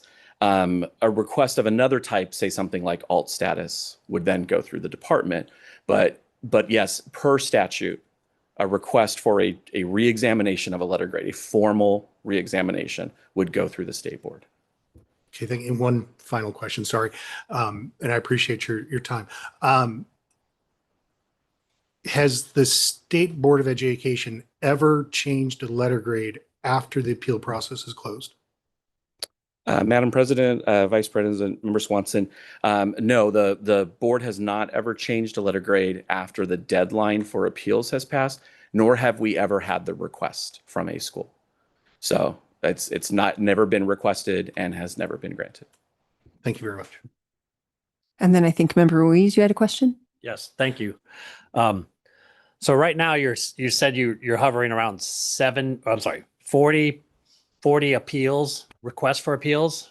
After you've changed this product, you went from 150, now you're down to like 40-ish. Yes, the data from last year, we were under 40 appeals. And those are both district schools and charter schools? That would be every school subject to the A through F appeal system. So all public district, public charter, and alternative schools, and AOIs. And then what's the typical success rate for appeals? Like if somebody says, I want to appeal, and they come and they follow the process and they get in by November 15th, of those 40, like how many, do you happen to know? Madam Vice President, President, members of the board, turned around to Sean Smith from the department. He said about, of the 40, about 2/3 were granted, the appeals were granted. Meaning the appeals grade were went up. successful. The appeals, okay. Actually, So, let me go ahead. let me finish my language here. The appeals are to very specific components of the A through F system. Yes. So, for example, a school may appeal a specific piece of data, its EL subgroup performance in its letter grade. Mm-hmm. That appeal may be successful in that those data are re-examined and changed. It may not necessarily result in a change to the overall letter grade. Got it. But they may get growth points or some sort of some sort of component in that A through F. They appeal and it kind of, it might not change the letter grade, but they get some sort of amendment to that. Yes. Or appeal to that component. Okay. Got it. Thank you. Mm-hmm. Any other questions? Yes. I have a hopefully quick question for you. Of those number of appeals, and I'm sorry, this might apply better to Sean too. I don't, my apologies. Of those who do appeal, and it could be just for the under 40 in the last one or going back in years, how many of those appeals were, oops, we should have applied as an alternative school instead, Is that something that happens commonly or? Madam Vice President, or President, Vice President, members of the board, per my staff, that has not been appealed in the past. Any other questions for Sean 1? No? Okay. Thank you so much. We appreciate all of the information. And I think Sean 2, is that how we're introducing you? Thing 1, thing 2, that one said. Sometimes I'm hair, he's brain. Oh, okay. However you choose to identify. I'm sorry, I didn't mean to start something. Don't give me an inch here. Hi, welcome. Thank you, President Montier, Vice President, Superintendent, Representative, members of the board. Thanks for having me. So yeah, I think our official designation is Cool Sean and Redhead Sean. So, but I can give you a brief process or a brief overview of the data review process that we conducted, and then probably the most valuable part is standing for questions. I apologize, Sean Smith with the Arizona Department of Education. So in statute and rulemaking, obviously there's the department has responsibility for producing business rules and providing technical assistance. So we work to provide technical assistance to schools where we can. So we received a request from Prima Vera asking to kind of verify would they have qualified had they applied. And we let them know that feasibly what we would be able to assist them with would be limited. We wouldn't have a way to feasibly reproduce the entire letter grades from a given year, but that we could go through and kind of check their methodology and make sure that they were applying the business rules correctly as they understood them, and provide a check and kind of a reasonableness assessment as they presented their data to the board. There's a few areas of the model that intersect. So for instance, the calculations for English learners, those are the same whether you're an alternative school or a traditional school. So that they just kind of carried those points over, and we were able to check and see that was appropriate. Graduation rate, those numbers are available. The points are applied differently for traditional and alternative. They went ahead and made those adjustments. We kind of checked on that. The proficiency points are going to have a different inclusion criteria. That was an area where we sampled a few students to see, had they included students who should be, had they excluded students who should not be. And then the biggest change obviously is with the areas that regard self-reported data. So that's College Career Readiness Index, on track to graduate, and credits earned. And so what we did there, so this is a matter of a few thousand students. What we did is we met with representatives from Prima Vera to kind of have a calibration meeting, make sure we understood, here's the business rules, here's the students who should be included, here's what we'd be looking for. We worked a little bit back and forth to make sure they were getting the right kids in those buckets. And then we conducted kind of some targeted sampling of those students to request a few transcripts and see, does it show with the documentation that we would require for college career readiness specifically. So in that, we found that they were compliant, that they'd approached their calculations soundly. In each of the cases that we verified, they'd followed the rules correctly. And then the second portion of that, of our data analysis, had to do with would they have qualified as an alternative school. So as some previous speakers had mentioned, when we went back and applied our typical data review process to that quantitative piece to check and see how many students that they served would meet any one of the alternative criteria that we're able to view in our data, they did exceed the 70% threshold that we would typically look for.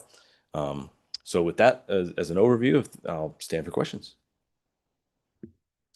Board members, questions? I have one question, I think, to kick it off.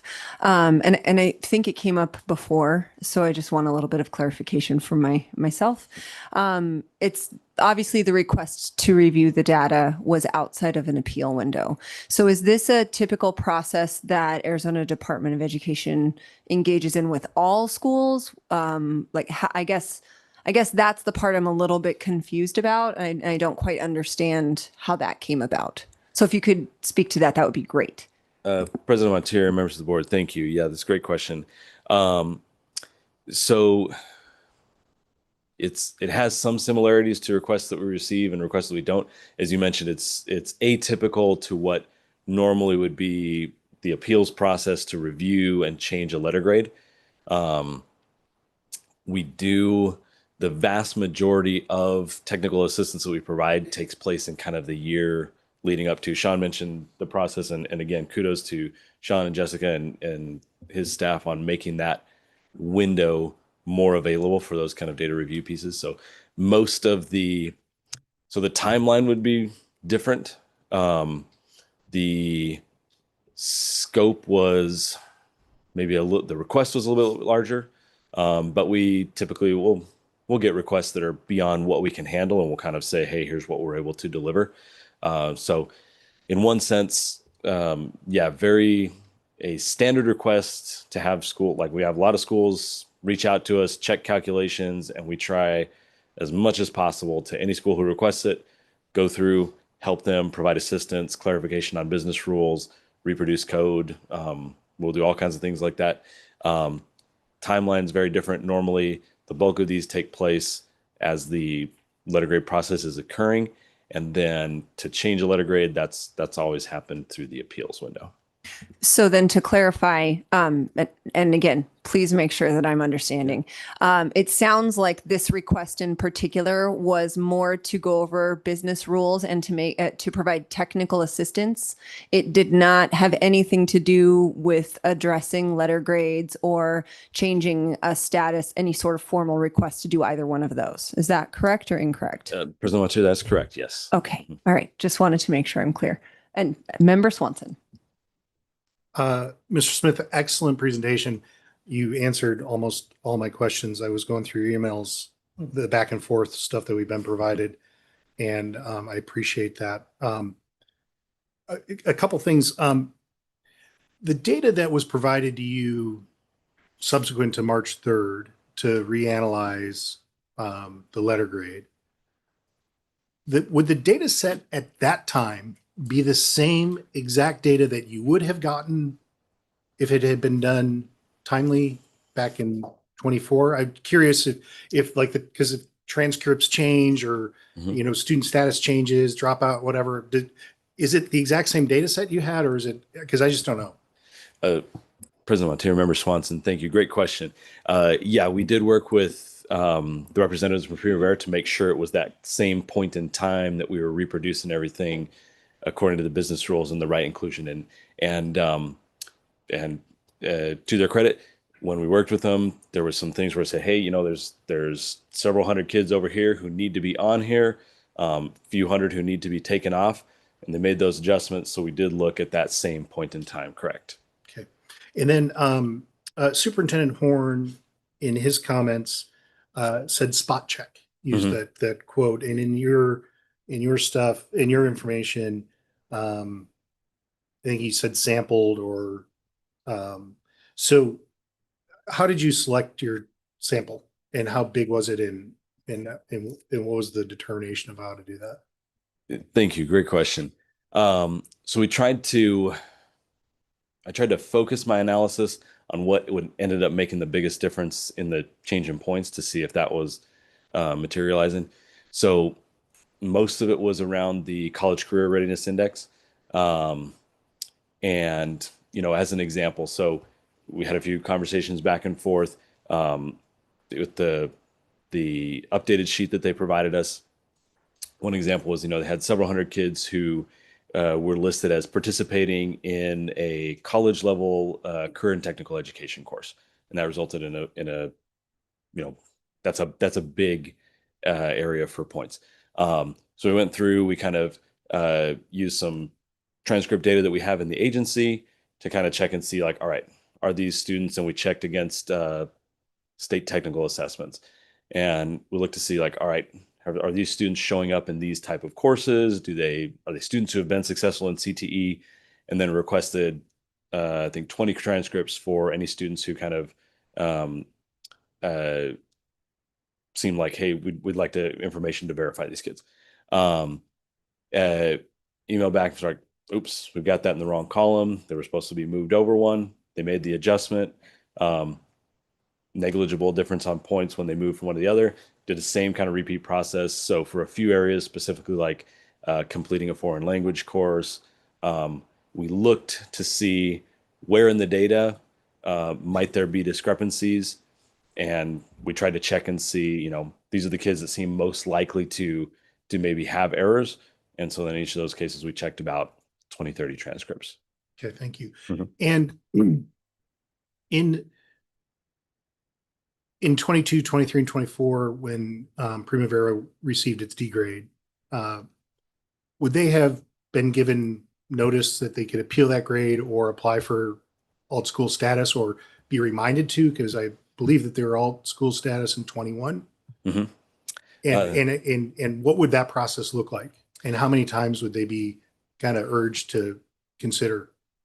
Thank you. Yeah. So typically, we have a few avenues to notify the school, as Executive Director Ross mentioned, and we've been working to expand those. So typically what we do, we publish it in the business rules. We make sure that those lists of deadlines are applied. Those have stayed consistent for the past about 7 years or so. In 2022, we had a transition. That was my first year in the agency. So any schools that hadn't applied, we reached out to them where we could and said, hey, you haven't applied. We're just checking and making sure. We use our technical advisory committee members also to reach out and say like, hey, here's the schools who've been previously, who didn't apply this year. And so, excuse me, this would have been for the fiscal year 2023 application. And then, so we send out regular communications, as Executive Director Ross mentioned, through the grader bulletin that we send out. And then we have our listservs where we send out regular reminders of make sure you apply. And then we have kind of an informal appeals window after the deadline closes. Our goal has always been to make sure that we're accepting the right school. We don't want to label an alternative school a traditional school accidentally. So we do outreach. We work with schools who say, hey, we had a transit. That's our most common thing. We had some personnel who moved over. We missed this deadline. And then in particular, I recall that first year, we had several schools who, coming back from the pandemic, there's some schools in Tucson. They're like, hey, we had person move a couple years ago. This all got lost in translation. So we worked with them to kind of reproduce that. Long-winded answer to communications, but listservs, published rules on our website. So do you have any idea how much state revenue that Prima Vera gets per year?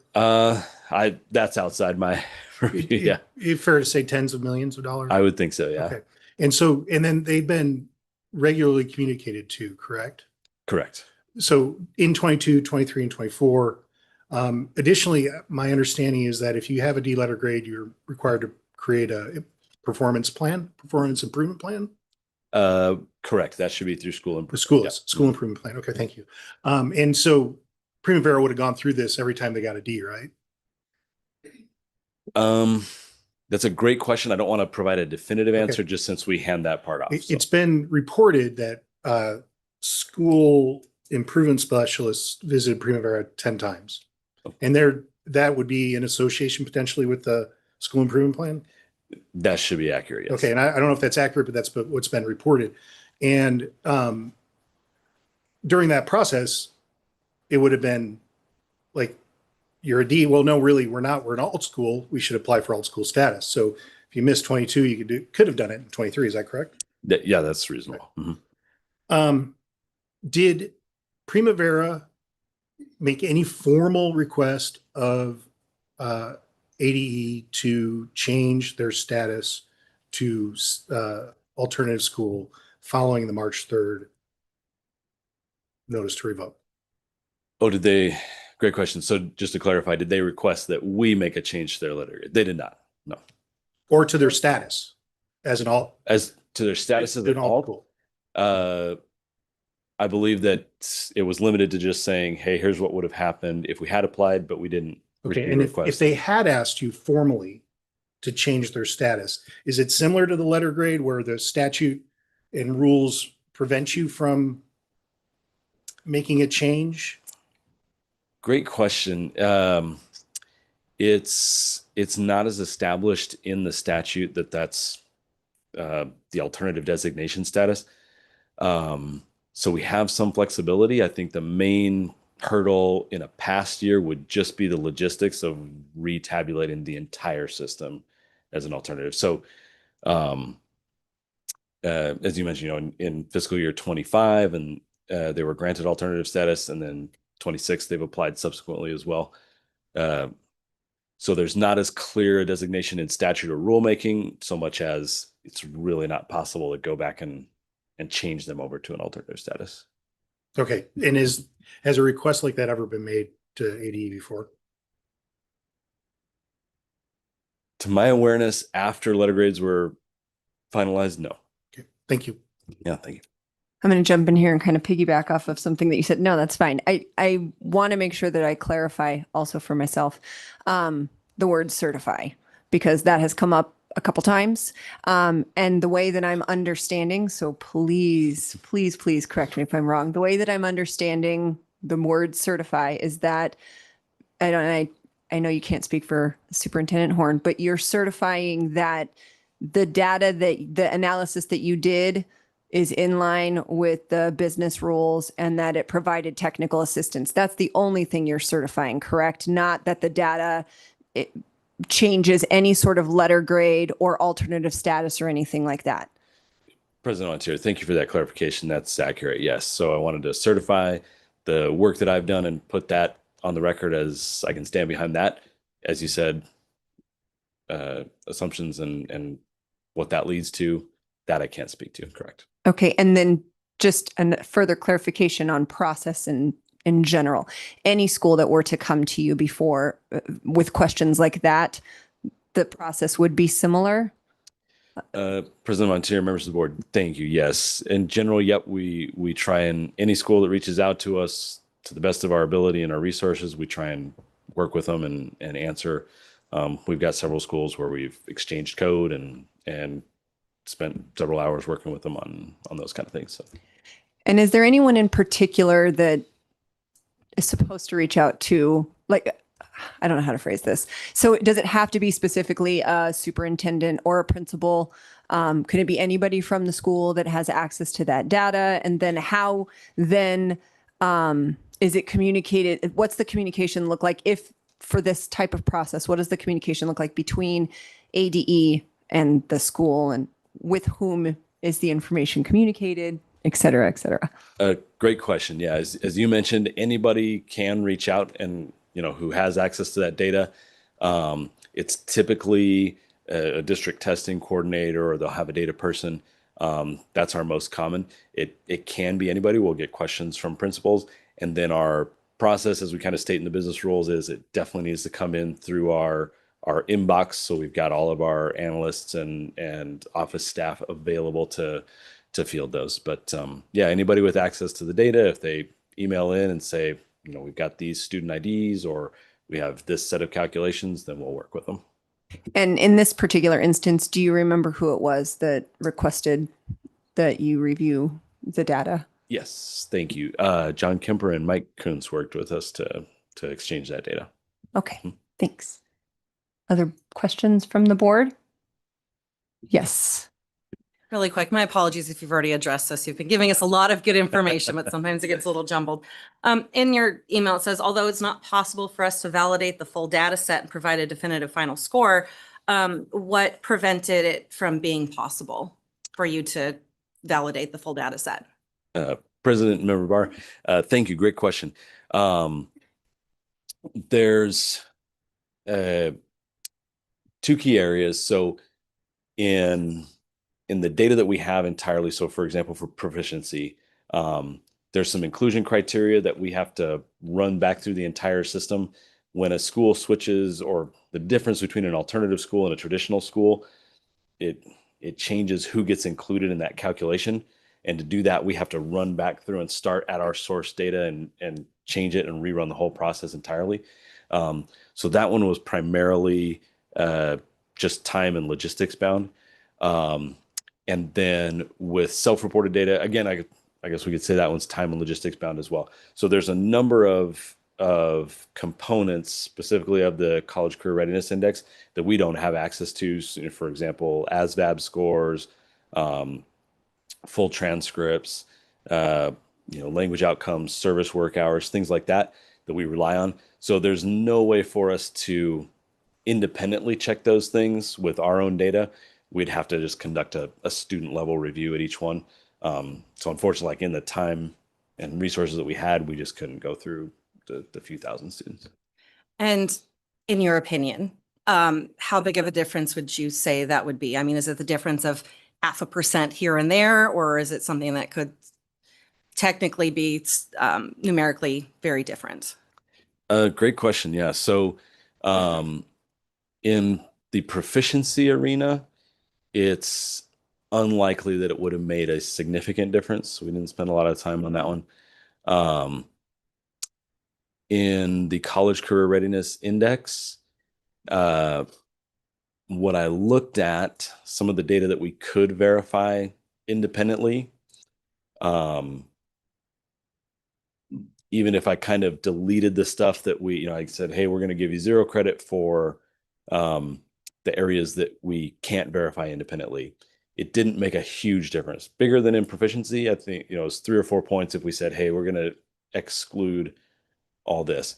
And again, to the credit of Mike and John, they did try and operate within that framework. They said, here's the kids that we reported for our traditional one, and they just moved those same data points into the alternative spreadsheet. So they didn't try and introduce a whole bunch of new data necessarily. So yeah, the stuff that we could not verify independently, it could definitely make a swing of 3 or 4 points. Not gigantic, but also not nothing. Something that could potentially go either way. Okay. Correct. Yep. Thank you. Mm-hmm. I think I just have one other question. So I guess it's a curiosity question. So there was a D rating in fiscal year 22, D rating in fiscal year 23. Typically, according to the grader, 2 D ratings, the third D typically is an F. That didn't happen in this case. Can you speak to that a little bit, just for clarification? Absolutely. Yeah. President Montier, members of the board, thank you. That's a great question. So the State Board of Education, and I'll rely on my colleagues to correct me if I'm wrong here, after the pandemic voted to waive that in 2024. And so we're looking 2025 will be the first time post-pandemic that rule is applied to all schools in the state. So in 2024, I can't remember if I said 24 or 25 now. In 2024, no schools who had received 3 consecutive Ds received an F. In 2025, that will be the first year post-pandemic that any schools receive that. Am I right on that? Yeah, and President Montier, members of the board, I can give just a little bit of context. Just as a reminder, in 2020, there were no letter grades. 2021, it was called for to repeat the 2019 letter grades. So the letter grade release forthcoming in this October will be the first year that there are 3 consecutive years of letter grades post-pandemic. And so that is when the 3 Ds to an F legislation will kick back in. We've actually met with the charter board, with school improvement at ADE, the state board as well. We've identified all schools potentially at risk for that, and we've done outreach to those schools already. Thank you so much. Just wanted some clarification, like I said. Okay, any other questions from the board? Oh, yes. President Montier, thank you.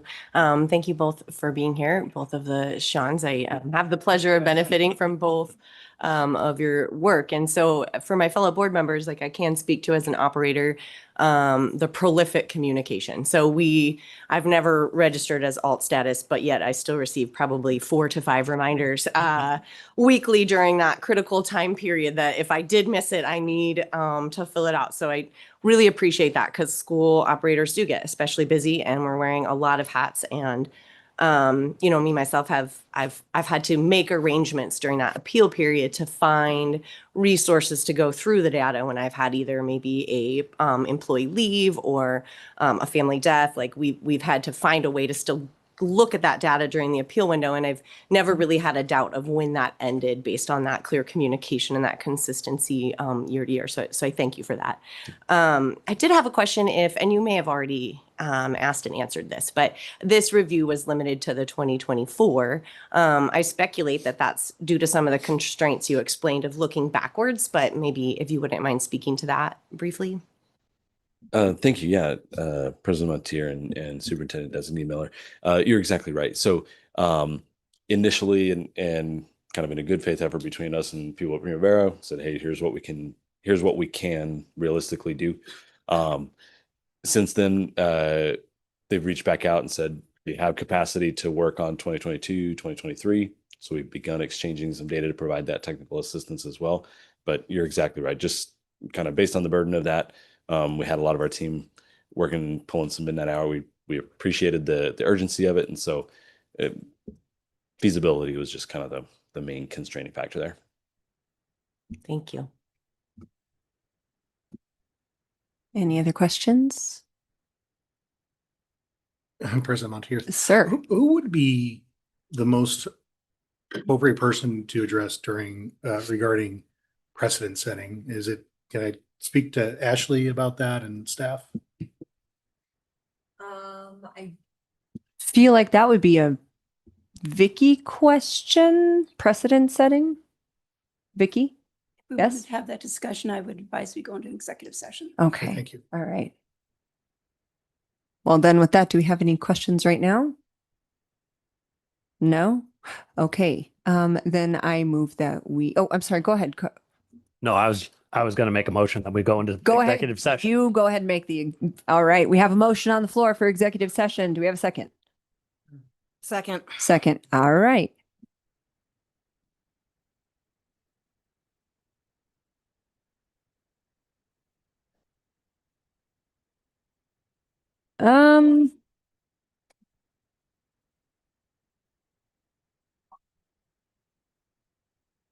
Right. And I understand that. I just want to make sure that it's very clear that the intent was primarily to speak to the Shawns because we were looking at the information that was provided by ADE since Prima Vera already had a chance to speak. So I'm going to respectfully decline your offer and we are going to move into executive session. Thank you.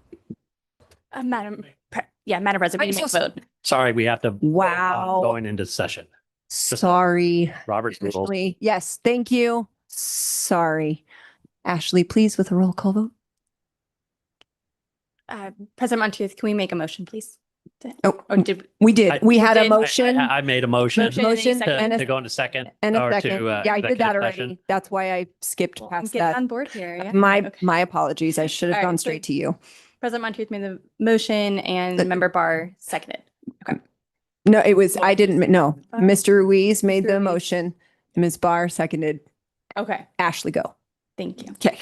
All right. Thank you for the clarification. Vice President Close. Aye. Superintendent Designee Miller. Aye. Ms. Barr. Aye. Dr. Crockett. Aye. Ms. Foster. Aye. Ms. Jones. Aye. Mr. Ruiz. Aye. Mr. Snyder. Aye. Mr. Swanson. Aye. President Montier. Aye. Motion passes. Okay, now we can move into executive session. John, just for meeting purposes, we will put you into a separate meeting Aye. for executive session. So you can stay on and you'll get that invite.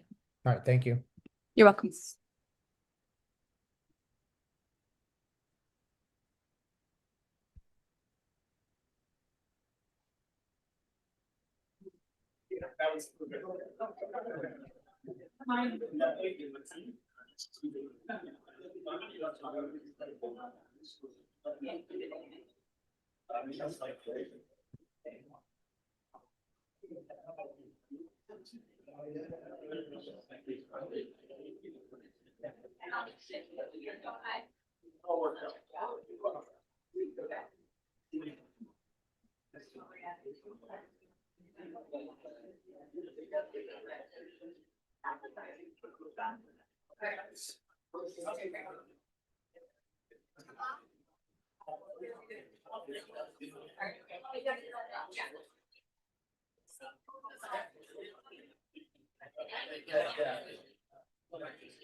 Mr. Snyder, are you there?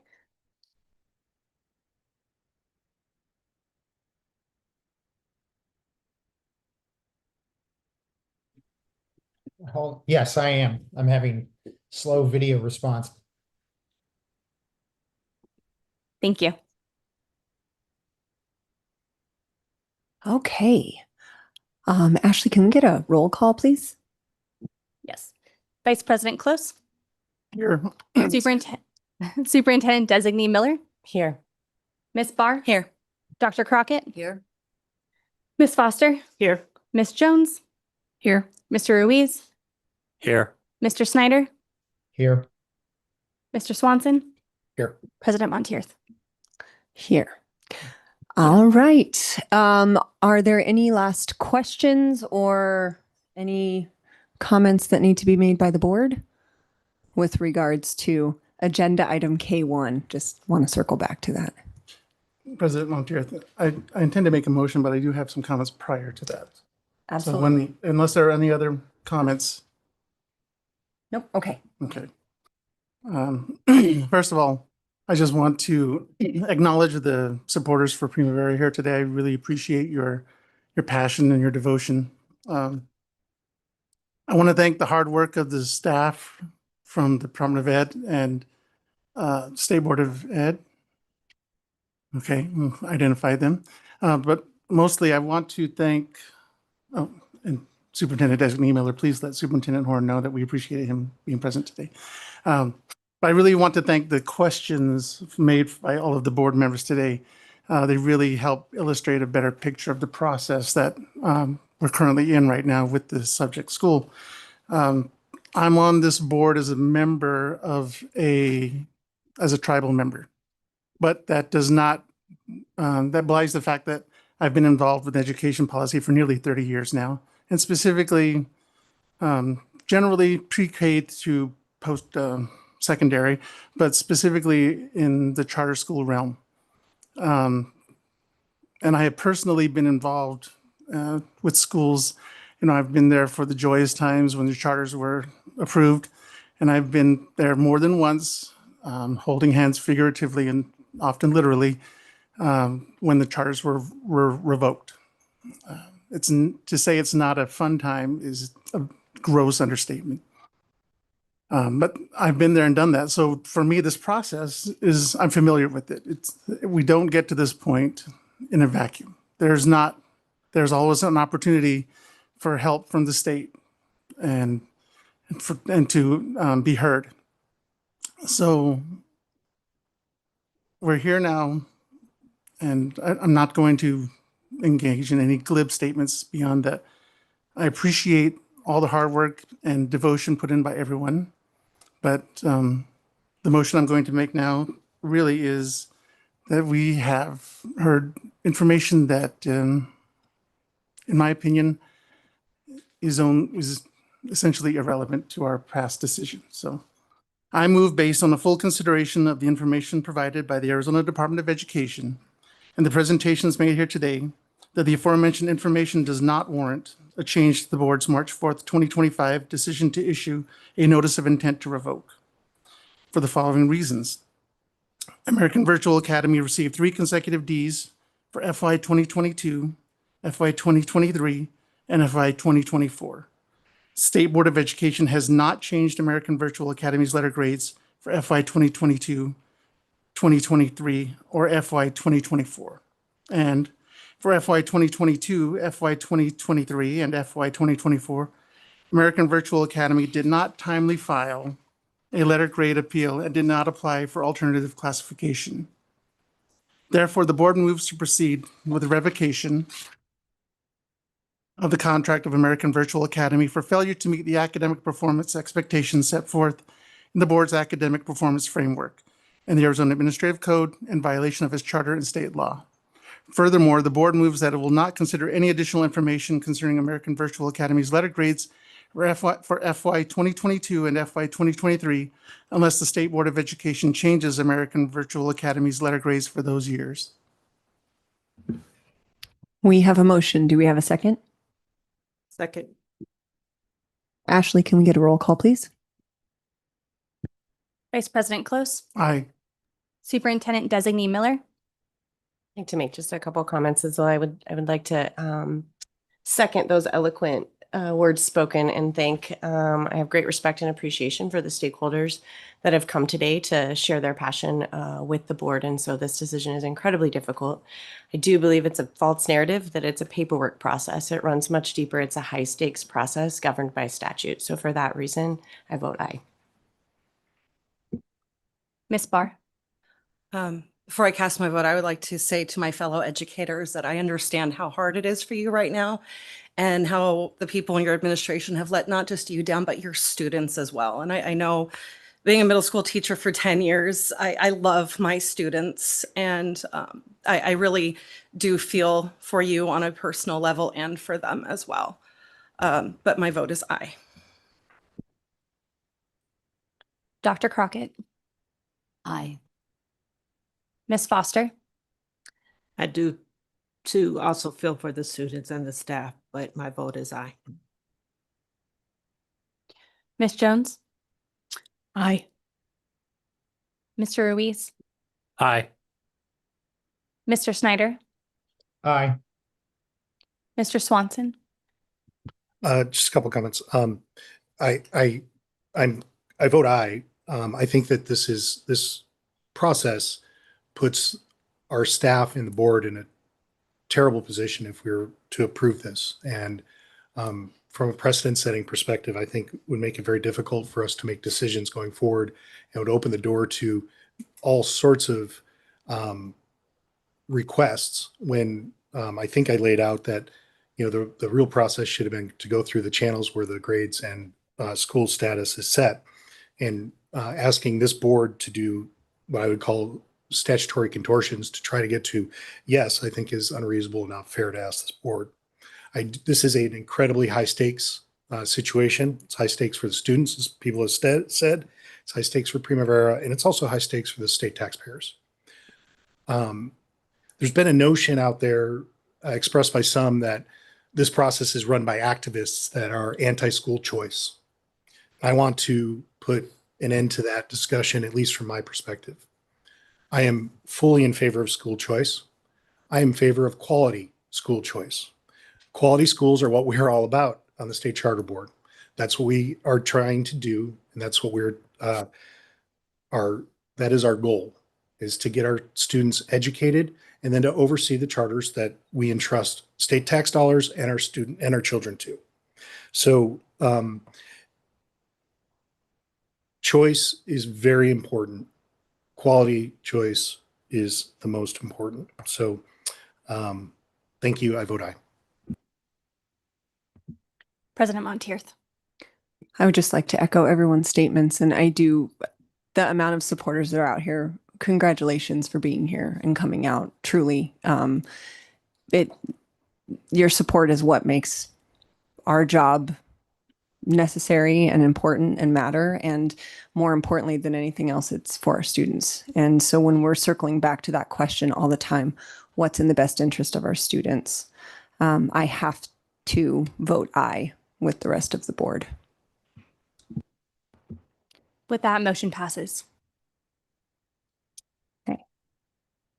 And we have one last agenda item, item L, summary of current events, future meeting dates, and items for future agendas. At this time, I have nothing to report for this item. Okay, then we are adjourned. Thank you, everyone. Thank you.